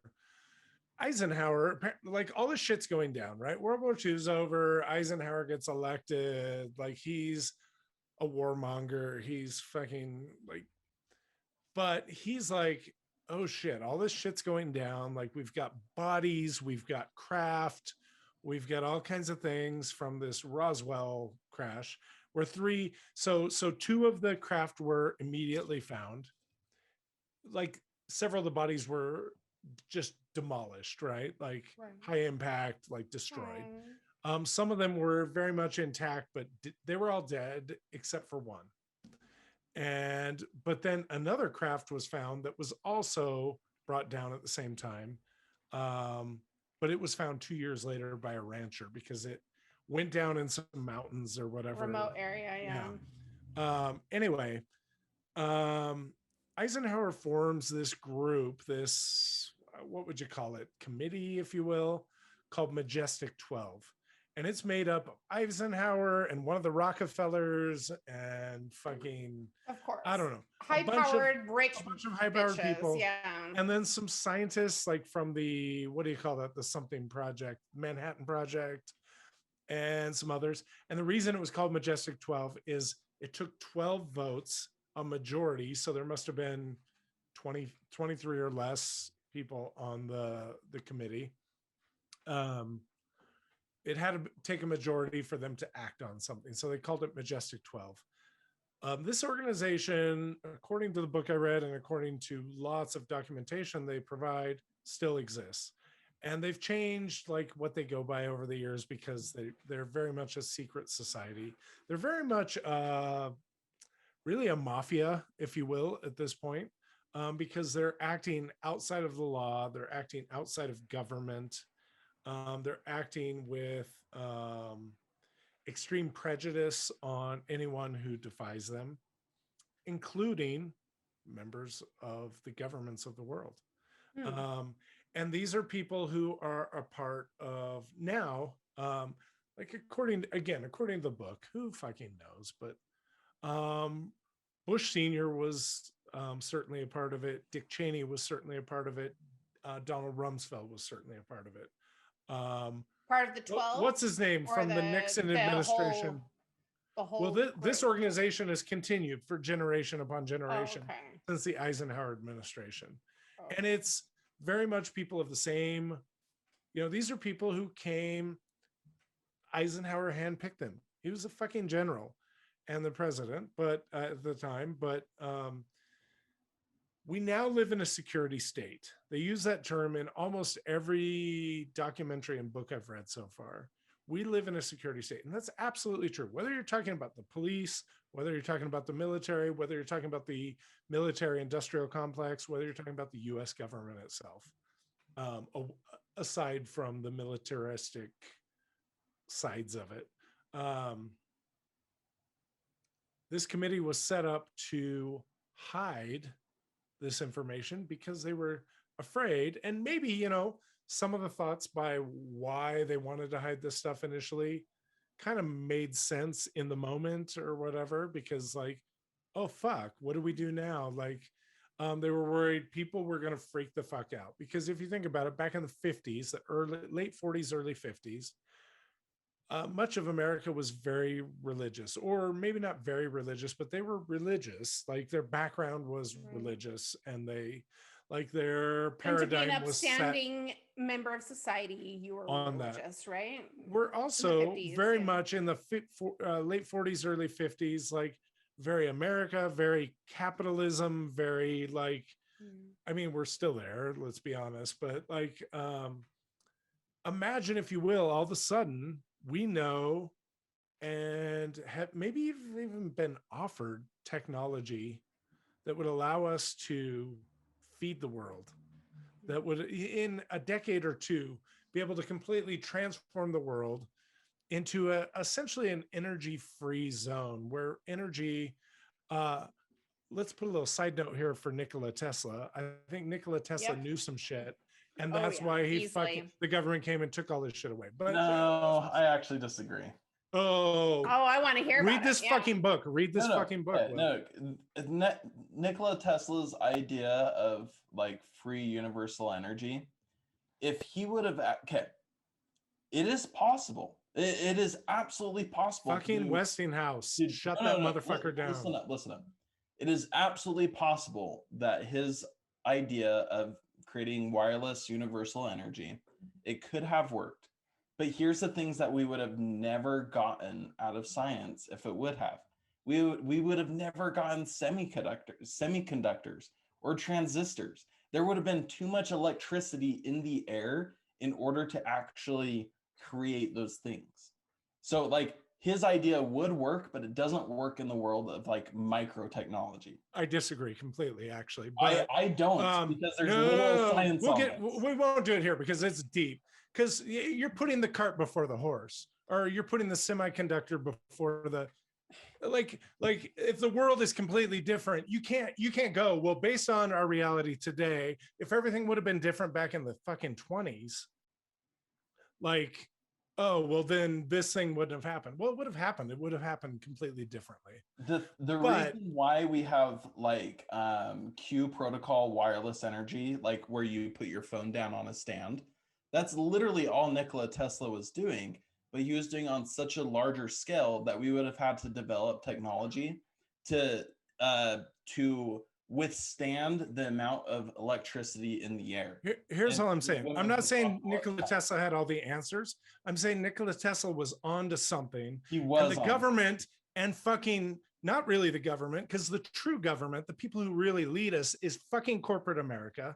And corporate America and the billionaires control everything and have had for generations and generations. Absolutely. And they shut that shit down. They sent the government in. They took everything all of his notes, they didn't allow the experiments, and he died penniless and was in Nikola love with the Tesla pigeon. would It's fine. have been one of the most like ultimately successful engineers of all time if it he had weren't for any capitalism. backing. Yeah. Well, Yeah. because capitalism at the time, because of like Westinghouse or what's his face, Or Edison. Edison, Fucking fucking Edison. Yeah, Thomas Edison. Thomas Edison didn't invent anything He- himself. He fucking hired a whole bunch of engineers to make it himself. He Watch was a the drunk mid-level history. manager. The drunk history of Nikola It's true. Tesla will tell you all you need to know. Yeah. Okay. Sorry, Kevin. I didn't mean to. No. That's good. We need the back and forth of it. It's good. But, and again, like, I'm not saying I have answers here. I'm just saying there's a lot of questions. Here's the thing. In the book, they talk about 4 or 5 different patents that were like one where engines run on water, ones where, and the patent office fucking got the patent stuff. And then next thing you know, CIA is involved and the people are fucking shut down and everything they're taking. It's a national security matter. And that shit never, the government doesn't take the proven technology, maybe not massively proven to scale, but at least proven on a level where a dune buggy can run on water or whatever. Well, it's the same. And we're not just talking about them taking technology, we're talking about them murdering people. No, we're talking about people dropping dead from poison the day after the patent office tells them, yeah, we'd like you to meet with the CIA about this. There was a person who was creating like a hydrocombustible engine, so an engine running on water, and he literally ended up dead the day. I think that's who we're talking about. Yeah, I'm pretty sure it's the same person. It's also the same thing with there's some sort of like nuclear reactor that you can do with an element called thorium that is just it's mathematically proven that you're able to do it at a much more efficient rate than uranium or other types of elements, and the government suppresses the knowledge as to why they won't create reactors with thorium. Like thorium is like literally restricted by the government for even research purposes, and they don't explain why, even though all math, like all the theoretical math around it, says that it should be a much more efficient. So, Kevin, do you remember us watching this Joe Rogan episode on YouTube, but like a year ago? Like fucking Joe Rogan, but like it was Probably, and it was like this guy from, I don't know, it was like Area 51 type shit. And he, it was. Remember him? It was the dude who, what was his name? It was amazing. It was like we'll put it in the show notes, but like he's the guy who like went to, well, like you fly into Nellis Air Force Base and then you go elsewhere. There you go. And then there's like a whole fucking hangar full of various UFOs craft they found over the decades, right? And he talks about going into a certain UFO, and he was assigned, he had been like he was fresh out of college, if I recall correctly. And had only had like one real job as like a I don't know, what was he doing, like astrophysicist, some sort of engineer, and what's that? He was creating rockets. He put a rocket on his car. Oh, that's right. That's the rocket car guy. And you've heard the episode, I guess, right? Of course I have. This is and him going and he's being assigned to a partner, and they're not allowed to talk to anybody else and only work on a specific project. And the predecessor of his role had died trying to open some sort of sphere that powered like I don't know, the ship, some sort or of whatever, ship, like some sort of like alien aircraft, right? And he had found, oh yeah, go ahead, sorry. Oh, I just was telling my kids about like how like inside there were no controls, right? That they were able to use their minds and meditation, and these are things that were brought up in that CE5 documentary. Their like about how like your what's that? Consciousness. The science of consciousness. Yeah, how they're able to use their minds to make these things happen, right? And how like in this aircraft there were no controls, like it was all like completely smooth. Wherever you went, there were no buttons, no knobs, no screens anywhere. That they literally probably just used their minds to control what they did. A telestial smoothie, you might say. A telestial smoothie. and there was some sort of orb in the spacecraft, and when they tried to crack it open, the dude died. Okay. So I was, oh, I'm going to tell one more thing. So like I was trying to talk to my kids about this documentary because like one of my kids was like, holy shit, you know, and my other kid was like, I don't know. And so they talk a lot about consciousness, meditation, intention in this documentary. And it really made me think about the World War II era, and you have millions of people in concentration camps, probably praying, right? Fuck, you're right. Praying for help. Like, how can that not summon somebody for help, right? At the very least, quietly contemplating, like, what does this mean? Like, yeah, my planet is killing me and all of my people. Right. Like, and so I talked to my kids about like, you know, it's not just meditation. Like if you're able to really bring yourself inward in like prayer, like if a group of people are really intent in a prayer, like things can happen. Like it's not like a, you know, I don't know, an anomaly. Like, and that's something they brought up in that documentary about how like your intent and your thought and so your, right, go ahead. that reminds me a lot of so I'm really into magic, guys. The Gathering? No, Magic the like Gathering. literal left hand chaos magic. Yes. I am one to actually believe that you can make changes in the universe. You can summon shit. Though it's the way I've always explained it is like, oh well, like people are like, oh, if you really do think that's the case, then like they'll bring up cases like that. Like, what about all these people using their like conscious energy to try to affect change? Yeah. And the problem is that reality has inertia, and we only have so much consciousness to counteract that inertia. Yeah. Though if there are like things in your life that you can make changes with, where you can affect that inertia, where like you can make personal decisions to, and I'm not one to push like pull yourself up by the bootstraps, personal initiative. Like I'm not one to push that, but I am one to push that like you can make mental manifestations come true. Yeah. Sure. With that said, I actually have it's funny we're talking about consciousness because I'm actually reading this book called The Hidden Spring. It's really good. Okay, I'm gonna What read does it. this say? The journey to what consciousness? The journey to the source of consciousness. It's Sold. the person who wrote it I have won, credits. or I guess Nobel Prize winners have been pushing this book lately. It's brand new. It's basically a neuropsychologist. So he's not a neurologist and he's not a psychologist. He's a neuropsychologist. So he's the person who is researching this stuff. He is researching the actual physical aspect of consciousness. And it's really interesting because for a long time, people had thought that like consciousness came from the frontal cortex or the frontal lobe. Right. Is that the right one? Mark Solms? Yeah. Yes. Because in the frontal lobe, that's where like all of your like critical, like high level decision making happens. But what through this person's research is he's found that consciousness doesn't actually arise from the frontal lobe. It actually arises from your brain stem. And so the further deep you go into your brain, it's people kind of think of it like the deeper you go into it is the more like primordial brain structures. That's where your more primordial structures exist.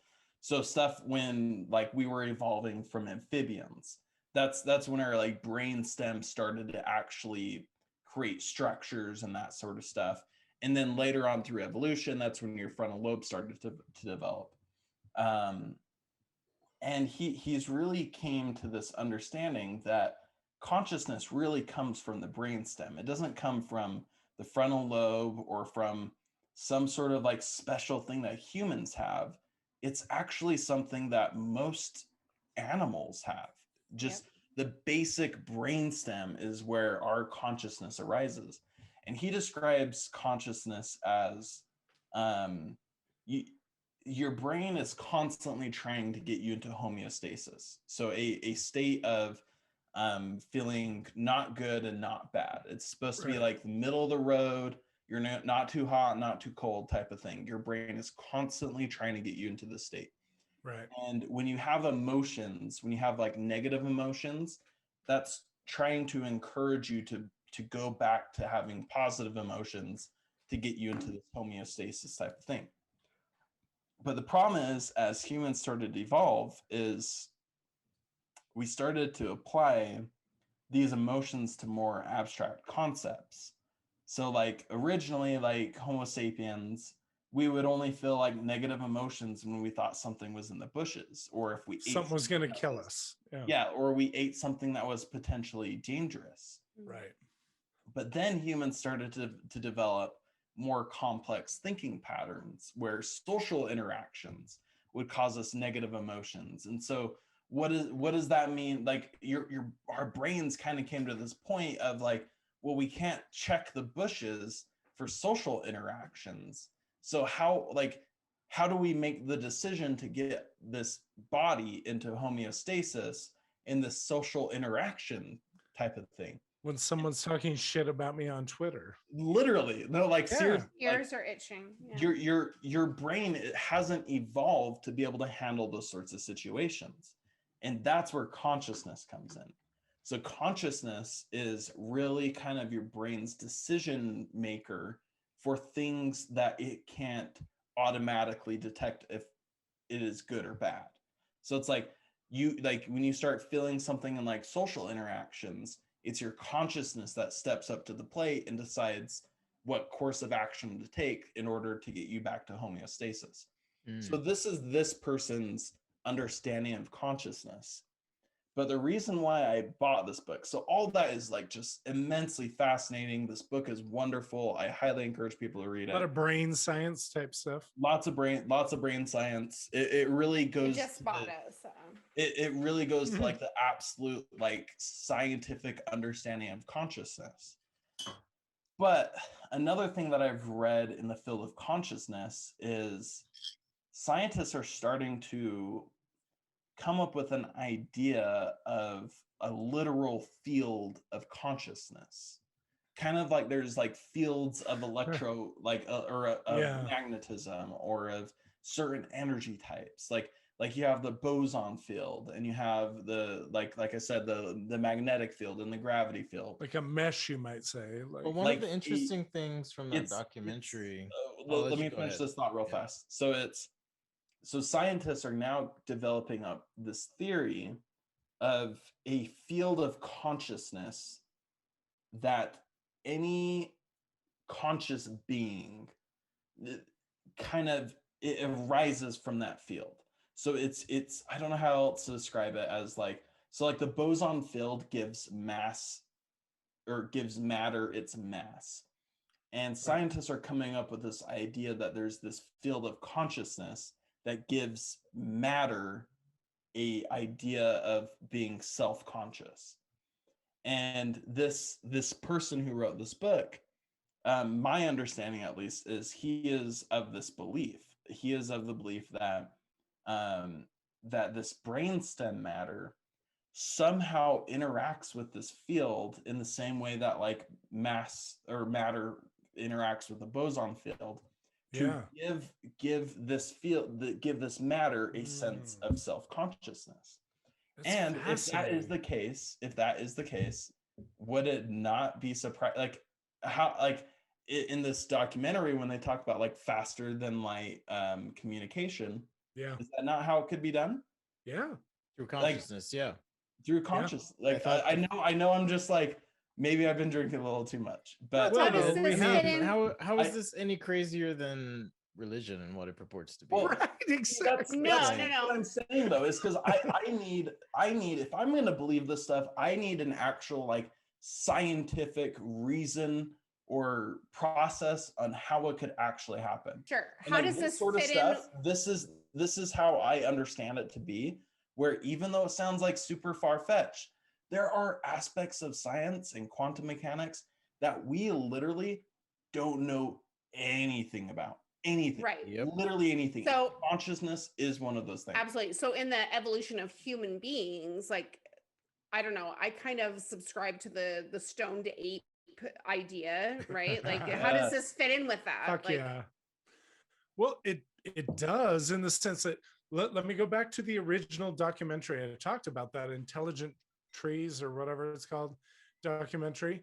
right, the mycelium, So right? they also refer to the mycelium, the mushroom mycelium neural network, if you will, of life underground, kind of. And the mycelium, which is the mushrooms are just the fruit of the mycelium, right? The mycelium networks are vast underground, right? Like centimeters under your feet, millimeters sometimes under your feet, wherever you're walking on the earth, there's mycelium. And like, there's a whole documentary by Paul Stamets and others. We'll put it in the show notes, whatever. We won't go into that now, but they talked about in this documentary, Intelligent Trees, how plants like have memories, how plants have like pass along information to each other. Like, we're talking about cheetahs and chimps and all these things, right? but what about the fucking elms and the ferns and the you know, morel mushrooms in the ground? Like, we're all fucking connected. We all come from fucking stardust in the first place. Right. Our brains, each of us are each species brain is more developed or differently developed than others. But like, I subscribe more and more to what, Belinda, you're talking about, the stoned ape idea, where the universe provides opportunities for us to tap into that network, that mesh network. Let me blow your mind. All right. Yeah, do it. This is totally a theory of my own. I have very little any sort of scientific backing to this. I don't believe that, but let's hear it. But I like to think this a lot, especially when I am intoxicated on things that are not alcohol. Cheers to drink number 4 of 3 ounces or more. Yeah. Medicine will, when you take medicine. When I take my prescription at nights, this is what I like to think about. All right, so in a lot of different kind of alternative religious societies, like Wicca supports like this sort of idea, and Gnosticism, which Christianity rose out of. Gnostics used to believe that there was a god called Abraxas, who wasn't really a being, but was a universal consciousness. Fuck yeah. And the Gnostics used to believe that each consciousness was actually a node of Abraxas, and you could actually like summon Abraxas. Like they were religious, like they were religious folks, so they believe you could like summon Abraxas, and like this is like IT shit right here. It kind of is. With you, yeah. It kind of is. But what I'm getting at is nodes and networks, right? Each one of like these different religious philosophies, a lot of shamanism believes this, where like you have your third eye, right? Your pineal gland, which a lot of people call your third eye. But what's interesting about your pineal gland is it literally has sensory characteristics to it. Like if it were, like it can smell and taste, right? Like it was like something like that, right? Like if it were exposed to stimuli like air or light or taste and that sort of stuff, it would feel it. It would somehow interact with that sensory stimuli and give your brain a sense of what it's feeling, just like your eyes would, just like your skin does, just like your hearing does. It's a sixth sense, really. It's literally, so people call it your third eye because it literally is a sensory organ, but it's so deep in our brain that we don't know what it would actually what the experience would be if it were to actually interact with stimuli. Huh. So like if you were to cut open your brain, it would actually feel something and your brain would interpret it in some way. I thought I'd seen something where they had done brain surgery on somebody and I would expose that, and like things happened, right? Like I would be interesting to know more about right? that. It would. My theory is that's what the Holy Ghost feels like. When people talk about feeling spiritual, let me just Okay. When people talk about feeling spiritual, and I'm not talking about just like A threesome with the Holy Ghost? Is that what you're talking about? I say Holy Ghost because threesomes are fun. It's in our realm. Yeah. It's in our realm. And most people understand that as a spiritual experience. But let me tell you, as somebody who has experience with mind altering drugs, I can tell you, you can feel the Holy Ghost without any sort of religious connotations to it. You can feel the holy everything. The feeling of being one with the universe, or allegedly feeling some sort of like telepathic communication with them, like being able to like look into somebody's eyes and like feel that connection. I propose that is what it feels like when you experience stimuli through your third eye, where when you feel spiritual, what if you're just tapping into that different dimension, Kevin? What if that feeling is really just you actually being open to those experiences? I completely agree. And what if when you're naked in the woods and you hug a tree so hard that there's sap all over your under the moon, thighs, you're under the moonlight, and you just want to take a nap in the fire coals? Yeah, naked with a friend. It's just the yelling. earth calling around to naked. you. Like, Yeah. And I feel like this happened it's last beautiful. year. It's beautiful. It I needs to happen heard again. I heard there were sightings of weird people doing shit up in the mountains behind Spanish Fork. Yeah, something like that. That wouldn't be us. No way. No way. On the topic of consciousness, I know this is maybe going way back to something I was mentioning in a documentary that I found interesting and resonated with me because I lean more heavily into pragmatic way of understanding the universe and connecting the dots and so forth. But there was Spencer's our mathematician for sure. Yes, there was an experiment conducted where, and I haven't verified this. I haven't looked at peer reviewed anything. I don't even know if it was peer reviewed, but they isolated a plant in a room and they had a light swinging so that it would interact with different positions, or you could say quadrants. If you divided this room at random, right?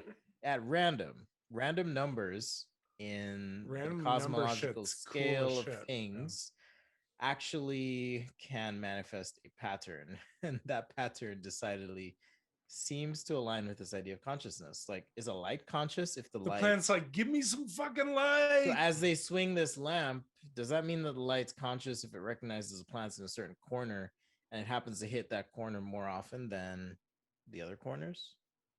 Yeah. No, what is that was consciousness? wild. It was fucking wild to see. Right?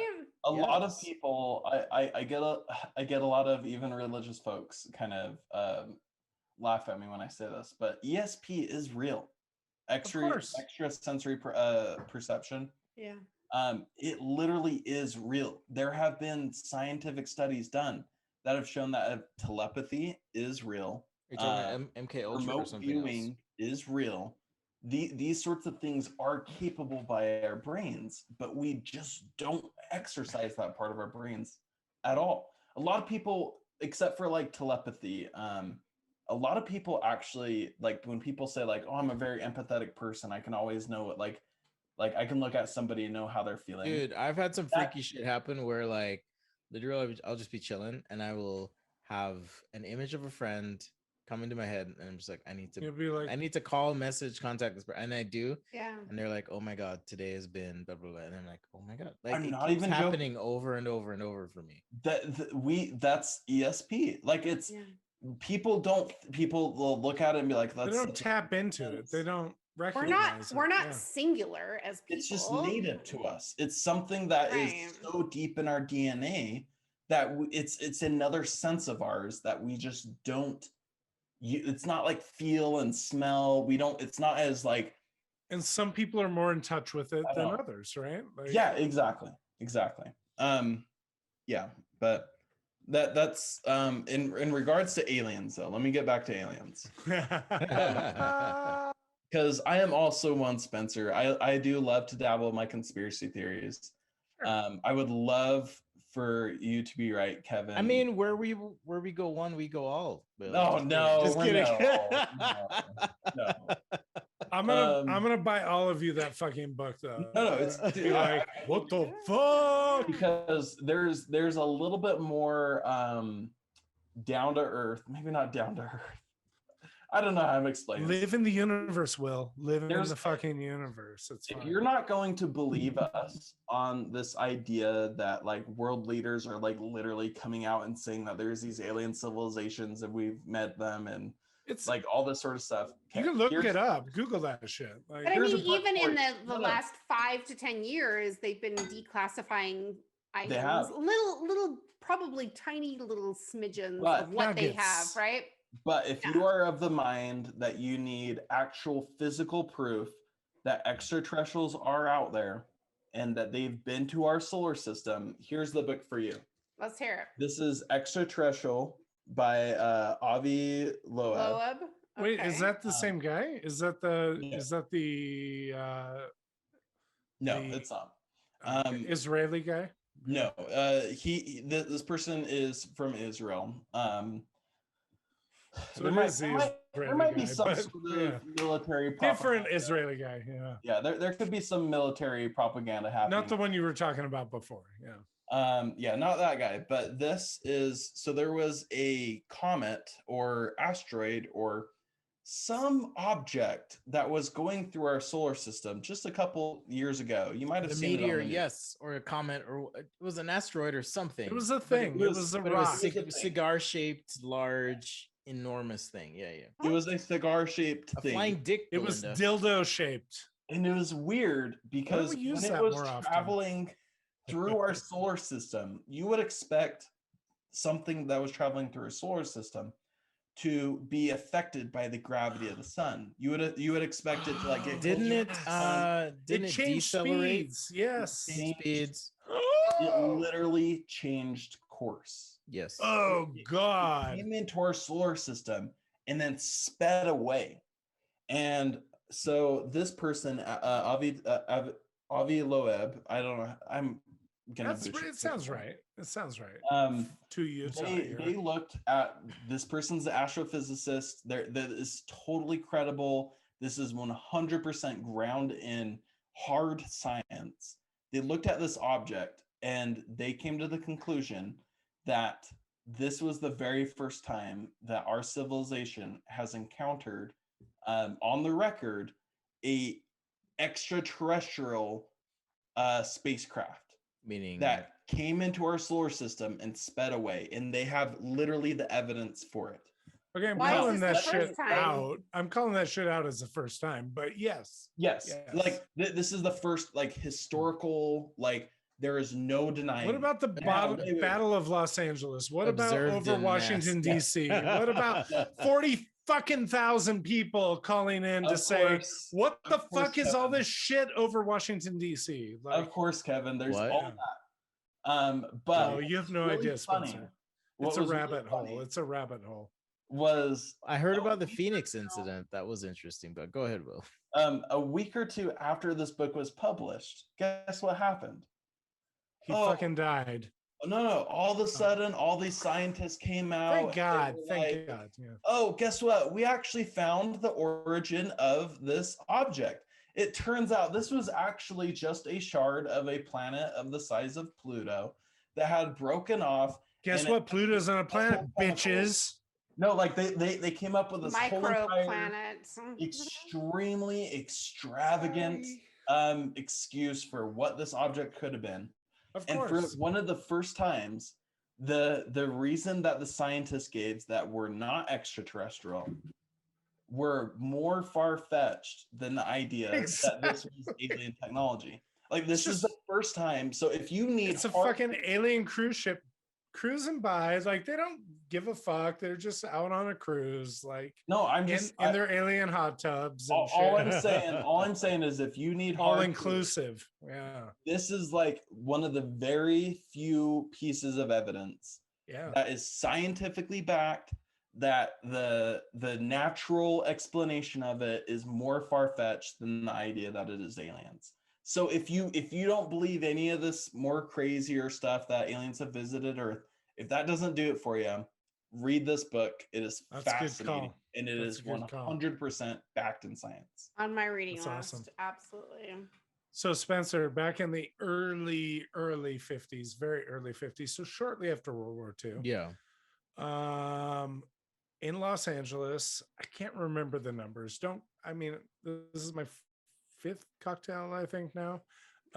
So I can't really tell you the numbers, but all these in a formation, all of these UFOs appeared above the city of Los Angeles. Dozens, maybe hundreds. I don't know. It was a shit ton. And guess what happened? The US military was like, fuck you, Nazis, because somehow they thought it was the Nazis, or that's at least the excuse they used. They fired thousands of rounds of artillery Really? at these things. And guess what they did? They What were year like, was this? The 50s? this was you like said? 51, 52, something like that. Early 50s. They I'm call pretty it, sure they have pictures of it. look up the Battle of Los Angeles. Are you fucking Like, kidding me? I wait, thought wait, you were is talking it- about the movie Battle LA. No. No, there is no, The isn't movie isn't was this based even off the this. There's isn't a this movie? even the name of what's the band that says fuck all the time? Fuck you, I won't do what you tell me. Fuck you, I won't do what you tell me. Rage Against the Machine. I think Battle of Los Angeles is the name of one of their albums. But no, this is a thing in the early 50s, and we're like pew pew pew pew pew pew pew pew pew pew, die Nazis. And then they were just like, what's up? We disappear, we reappear, we disappear, we reappear, we zoom over here, we zoom over there. And they were like, fucking Nazis, they have better technology than us. Massive after this happened, massive efforts were made to try and figure out what the fuck happened there, right? Zero explanation. The only explanation is, yeah, guess what? Earthcraft, no matter what nation they're from, don't fly at that trajectory, don't fly at that speed, don't fly at that angle. Like, the other thing too, dude, is like, and we'll probably have to table this for another episode. It's getting late. It's getting late for sure. So we've been going for a minute, but the very idea of dimensions and what that means, and like we're so constrained to our own experiences. It's hard for us to even think like outside of our paradigm. And it's like, what if they're operating because they're millions or billions of years removed from, we say the Earth is a few billion years old, right? 4 point something billion. Right. What about the age of the universe? What if this life is actually a billion? Like, imagine humanity a billion years from now. If we survive and don't think about them 100,000 years from even now. 100,000. Think about them 1,000 years from now. I mean, like, the not a billion, not a iPhone came out in trillion. 2007, and look at where we are now. Cool. Maybe the aliens are seeing us and they're like, you've made it this far. We pat ourselves. You could make it this far. We're the Exactly. Fuck it up, We right? pat ourselves on the back, jack off, and we're like, yeah, iPhone. But it's like, imagine 100,000 years from now what humanity could do, or an intelligent life. You can't even imagine it. Yeah. So it's like, we haven't. It's like that. There's an angle that hit me watching these, where I was like, oh man, what if they're able to transcend dimensions, or leverage this idea of consciousness as a means of communication and even travel? That's where I am more of a prescriber of the idea that aliens haven't physically visited us. Yes, it perceptually have, or presented themselves in a way. Yep. I'm more of the idea that drugs like DMT, where undeniably not every experience. What does physical mean, Will? Many people have experiences while on the hallucinogen DMT which is a very powerful psychedelic. Allegedly. Where they, So I've heard. Where I'll get there, where people have like literally communicated with supposed entities. And it's not just like, oh, like I had this trippy like dream where I like talked with this entity. No. People literally will receive knowledge from these entities while under the influence. Of course. That transcends the experience that they have. So they'll do it one time, they'll have a conversation with the entity, and then they'll be sober, and then they'll do DMT again, and they'll continue the conversation with this entity. And not only that, but it's transcends persons.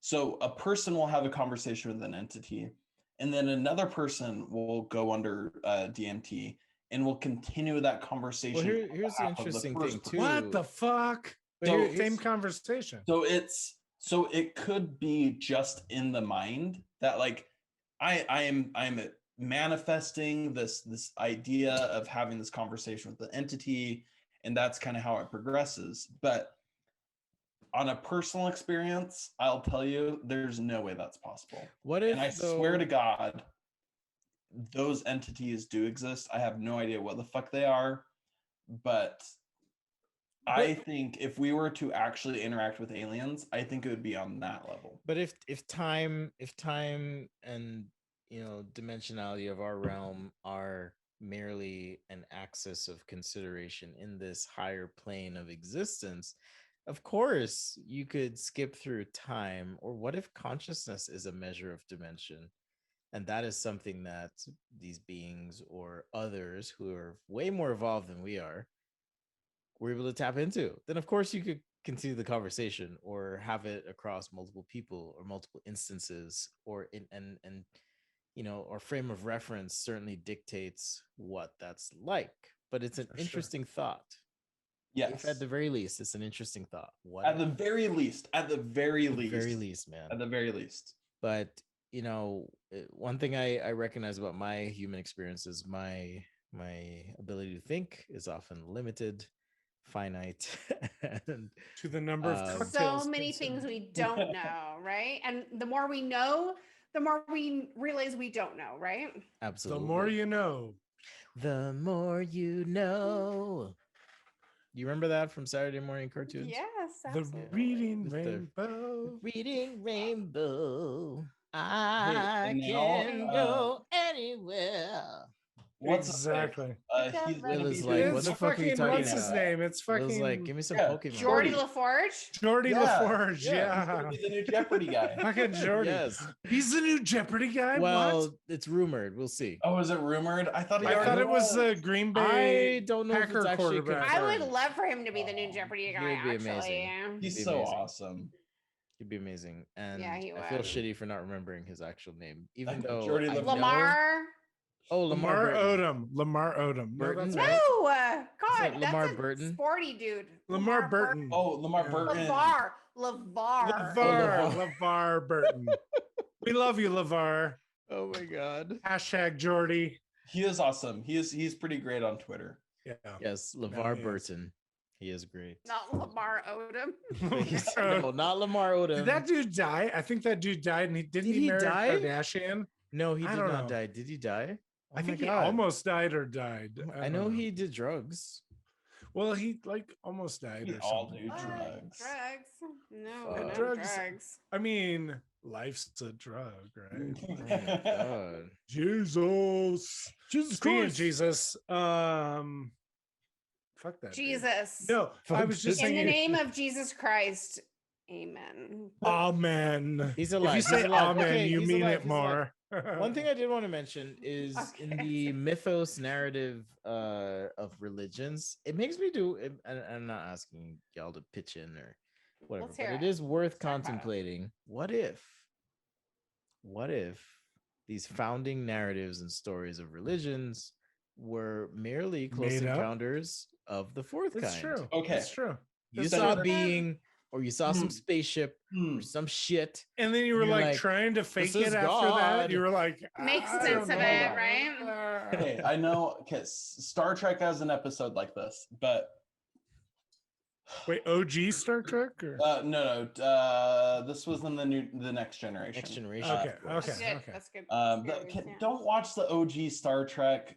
No, it's good. I fucking No, love it's William not. Shatner. It's not Oh, good. If you're old, it's good. If you're No, it's old, it's not. really It's good. only good for the nostalgia. fucking Furby shit. The when tribbles, the the tribbles, the yes. tribbles, the Furby The tribbles. Yeah. episode is all right. All right. Okay. I've been watching the I don't original even know what Doctor you're Who. talking about. I'll tell you what.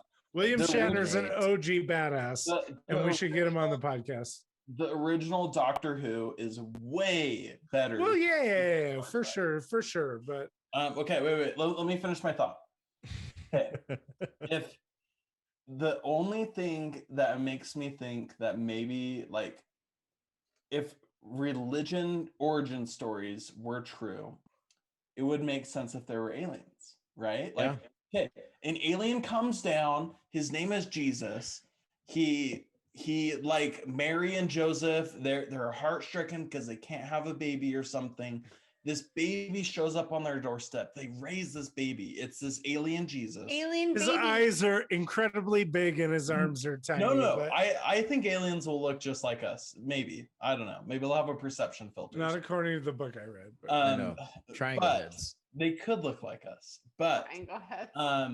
so they raise this alien Jesus, and Jesus is enlightened because he is just so fucking smart because his people have been living among the stars for generations. Of course. So And- he's like, Yeah. fucking, Star baby, you need yeah. some fish and bread. Here you go. You need Resurrection. Some wine? Here We you do go. that all the Like, time. Oh, turn water into wine. That's a simple molecular Jesus. process.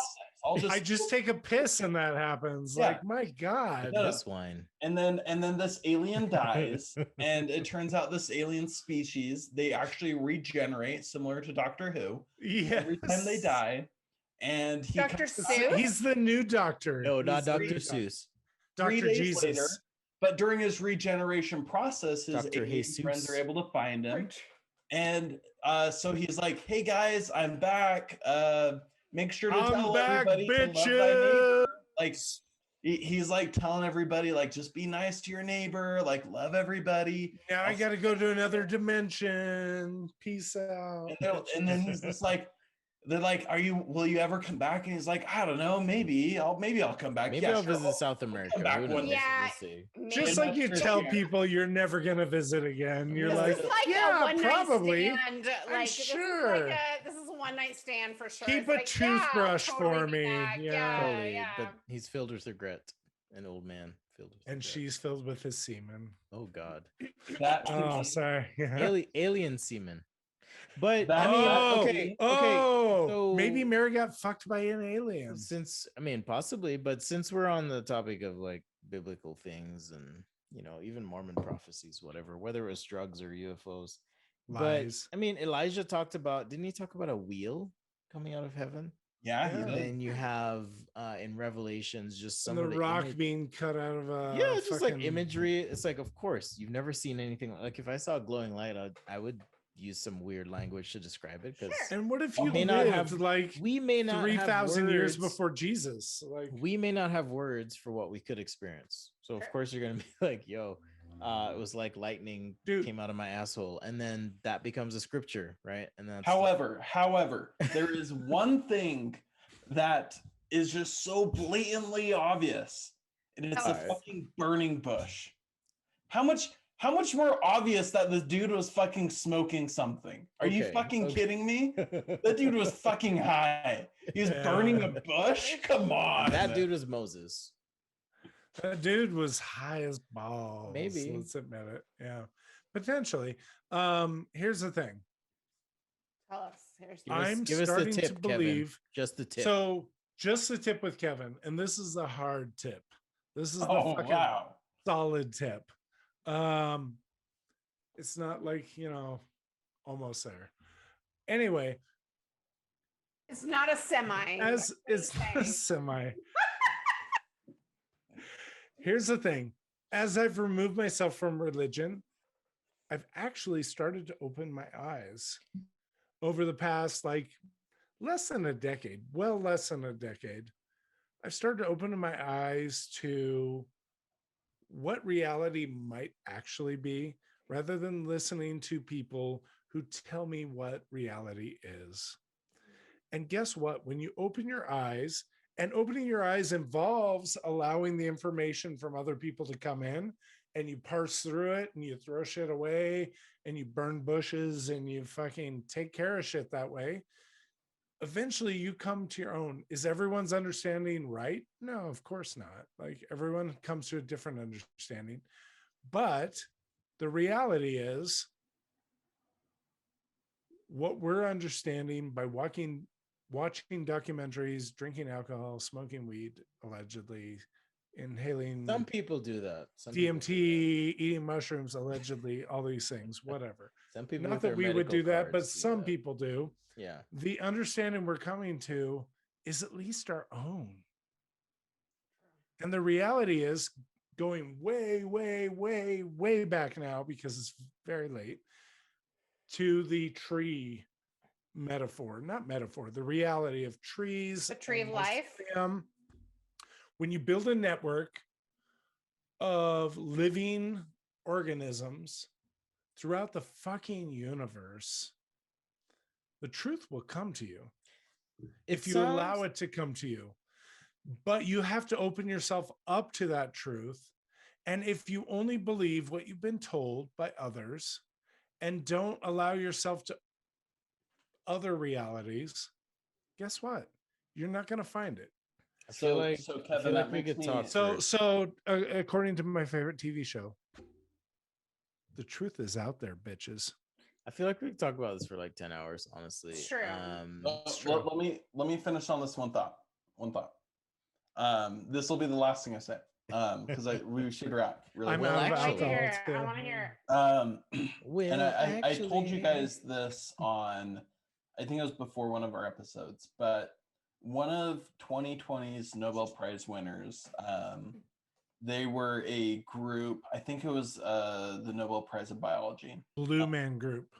They were trying to redefine what life is, because there's, maybe I've talked about this on the podcast, but life is a hard concept to understand, because things like viruses, they aren't technically alive, but they behave like a living organism.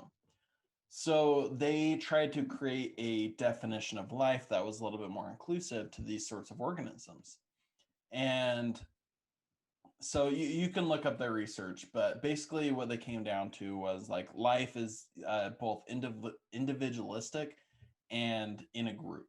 So things like an ant hive or a beehive, they behave as a single organism, yet they are created by individual organisms. So which one is the life? Is the life, as much as cell has exactly, like we as humans, we are both an individual life form and a life form of a composite of different life forms. Yeah. This is actually, go ahead. And so what the scientists came up for was this definition that a life form in living organism can be both an individual and part of a type of society or category. Yeah. And I think what a lot of people forget is that humans, we're not exceptions to the rule. We're both individuals, and we live as an individual within a society.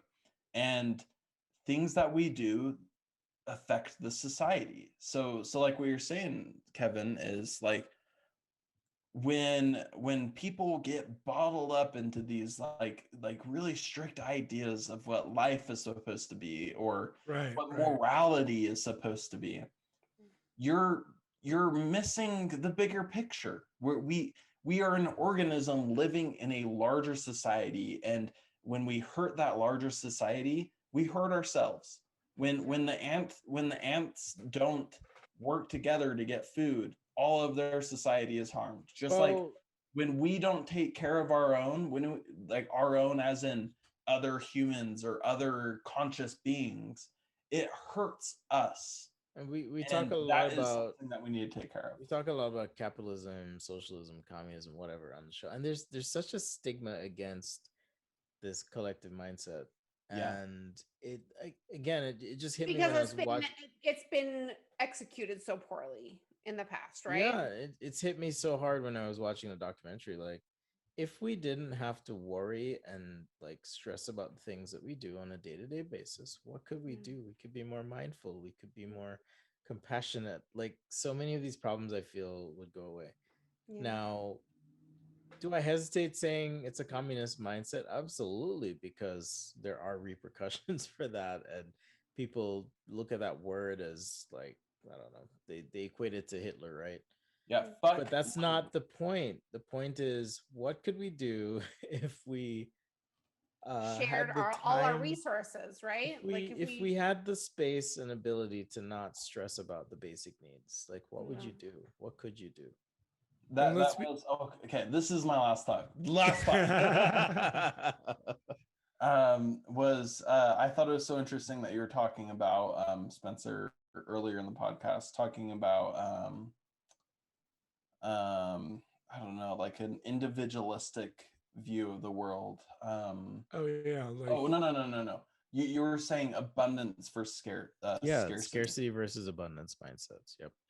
And the thing is that we don't live in a society of scarcity. We don't. no, we We don't. live in a society of abundance. We're trying to turn it into a Well, scarce environment. But well, it's artificially scarce. Like when you Right. Yeah. actually look at farmers, they will literally throw away food. I was just thinking that, dude. Or even, okay, processed food is not the best, but there's so much food wasted Right. in Wasted. this land of abundance. So Yep. much. Well, literally during COVID, farmers were throwing away food because they couldn't sell it fast enough.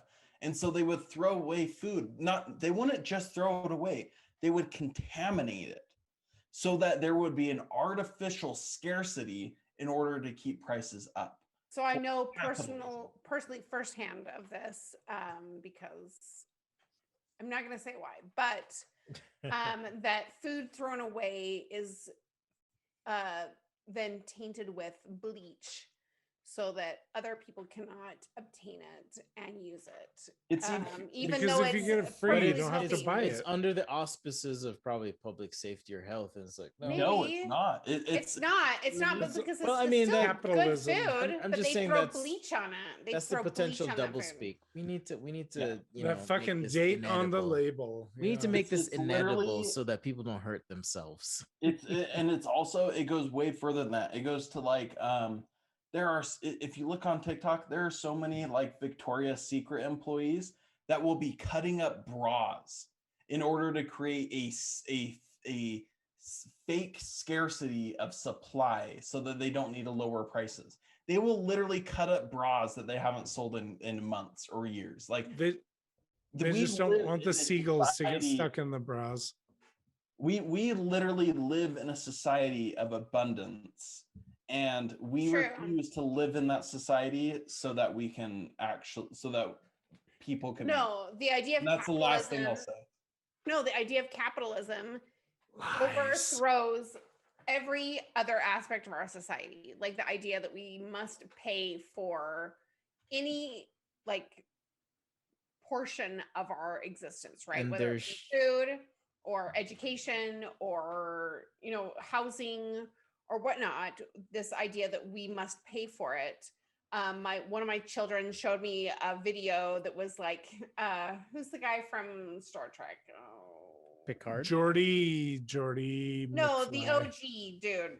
Oh, William Shatner. William Shatner. William Shatner. My And it was hero. William Shatner versus who's the asshole on the news that William just died. Carlson? Shatner. That Tucker just died. Carlson. That just died. He died. Tucker Oh, Carlson. Rush died? Limbaugh. No, the dude. Rush Limbaugh. Rush Limbaugh. It was like, Oh yeah. and it was a great video. It was so wonderful. I was like, I'm glad you're watching this because like William Shatner is like, you're a Destroying fucking him. moron. You're like, he's like, you need to watch. Find the like William Shatner versus All right. Rush Limbaugh video wherever it be on the interwebs. It's a great video. But yeah, for sure. I think this is just my perception. The powers be are invested in maintaining, supporting, propping up, propagating this idea of scarcity. Like, oh, Yeah. you have, and just overworking people. I mean, we do talk about these things a lot. I'm sure we'll talk about it again. Yeah. We've been going a bit long, so we're gonna wrap here. But definitely interesting topic. Next time we need Lots- to talk about what the solution is, right? Yes, absolutely. I And if you don't. ever want to so talk aliens, you just Huh? let me know. I love talking aliens. I think the solution is Aliens, already out man. there. We just need to implement it, and I think CE5 actually hits on it. To Yeah. be honest, Yeah. and we've already seen in different industries, including fucking technology and information, even to a certain degree, Wikipedia being one, what that solution is. But we'll save that for Yeah, so another maybe the episode. solution is this, but I will say that, if one of the things the pandemic has shown us is how selfish, self-interested, and resistant people are to Yeah. a collective action that could lead to, objectively speaking, a good outcome. And that's sad. It makes me sad that Right. like humanity collectively cannot aspire to this potential Save the greatness. world. Yeah, We'll be able to soon. Well, perhaps, not yet. but- Not yet, but soon. Right. We will. But watch sure. that Rush Limbaugh versus William Shatner video, and it spells a lot of those things out, and in a beautiful way. Like William Shatner is a fucking rock star. I'm just He gonna is, tell he you. yes. Like, is a I he's didn't a even know galactic this before treasure. the last. How old is he? He's like 984,000 years He old. is a now or galactic something like that. treasure. He is the half brother of Xenu. And he and Um, Betty White are cousins, I think, with Xenu. Yeah. But On he has that a beautiful note, conversation. definitely check out the website thirstimpressions. subscribe. Subscribe. Turn on them alerts. We're on YouTube, we're on Spotify. Spotify, Apple Podcasts, YouTube, Facebook, Instagram, and Twitter. LinkedIn. No, At no. We're on Thirst- all the things. We're not on Oh my LinkedIn. God. Onlyfans.com/thirsty. OnlyFans. That's where you can Uh, watch me mix all the drinks. Oh We'll my mix them God. creamy drinks OnlyFans. for you. We should Let's have an make an OnlyFans. OnlyFans. We should should Yes, do we it. totally should. We totally should. No, we This is a should joke. not. No. We are Check us on out this on- shit. Check us out on Twitter at, Will's like, stop. on Twitter at ThirstPod. You can find us there as well. Every time we say that, I think of what's that fucking coffee maker? Oh, the Keurig. Keurig. Yeah, I'm We're like, gonna be oh, we're it's gonna like be a sued by Keurig. Keurig this week. It's a thirst and pod, yeah. The CIA is gonna come after us. The NSA. Who else? They should have got that Twitter handle first. I'm just Oh saying. well. yeah. Well, if they listen to this far, they will know where to find us or Well, we'll see you guys next week. facial recognition. Goodbye. Will, Next as always, time. is the adult telling us to go to bed. We love you. Bye. See you next time.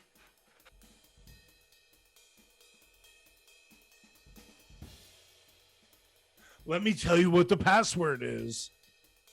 Health in the navel, marrow in the bones, strength in the loins, and Power in the priesthood be upon me and my posterity through all generations of time and all eternity. Oh God, I love those fucking sinews. My sinews. I thought it was like Martinis, Magic, and Moon. We didn't even talk about the Moon Quakers. Christ, yo, we didn't talk about the Moon Quakers. Are you drinking hot sauce? Yes, I'm drinking so much hot sauce. No, Kevin's like, I'm gonna lay in the fire. I just want to. Fuck. Amen.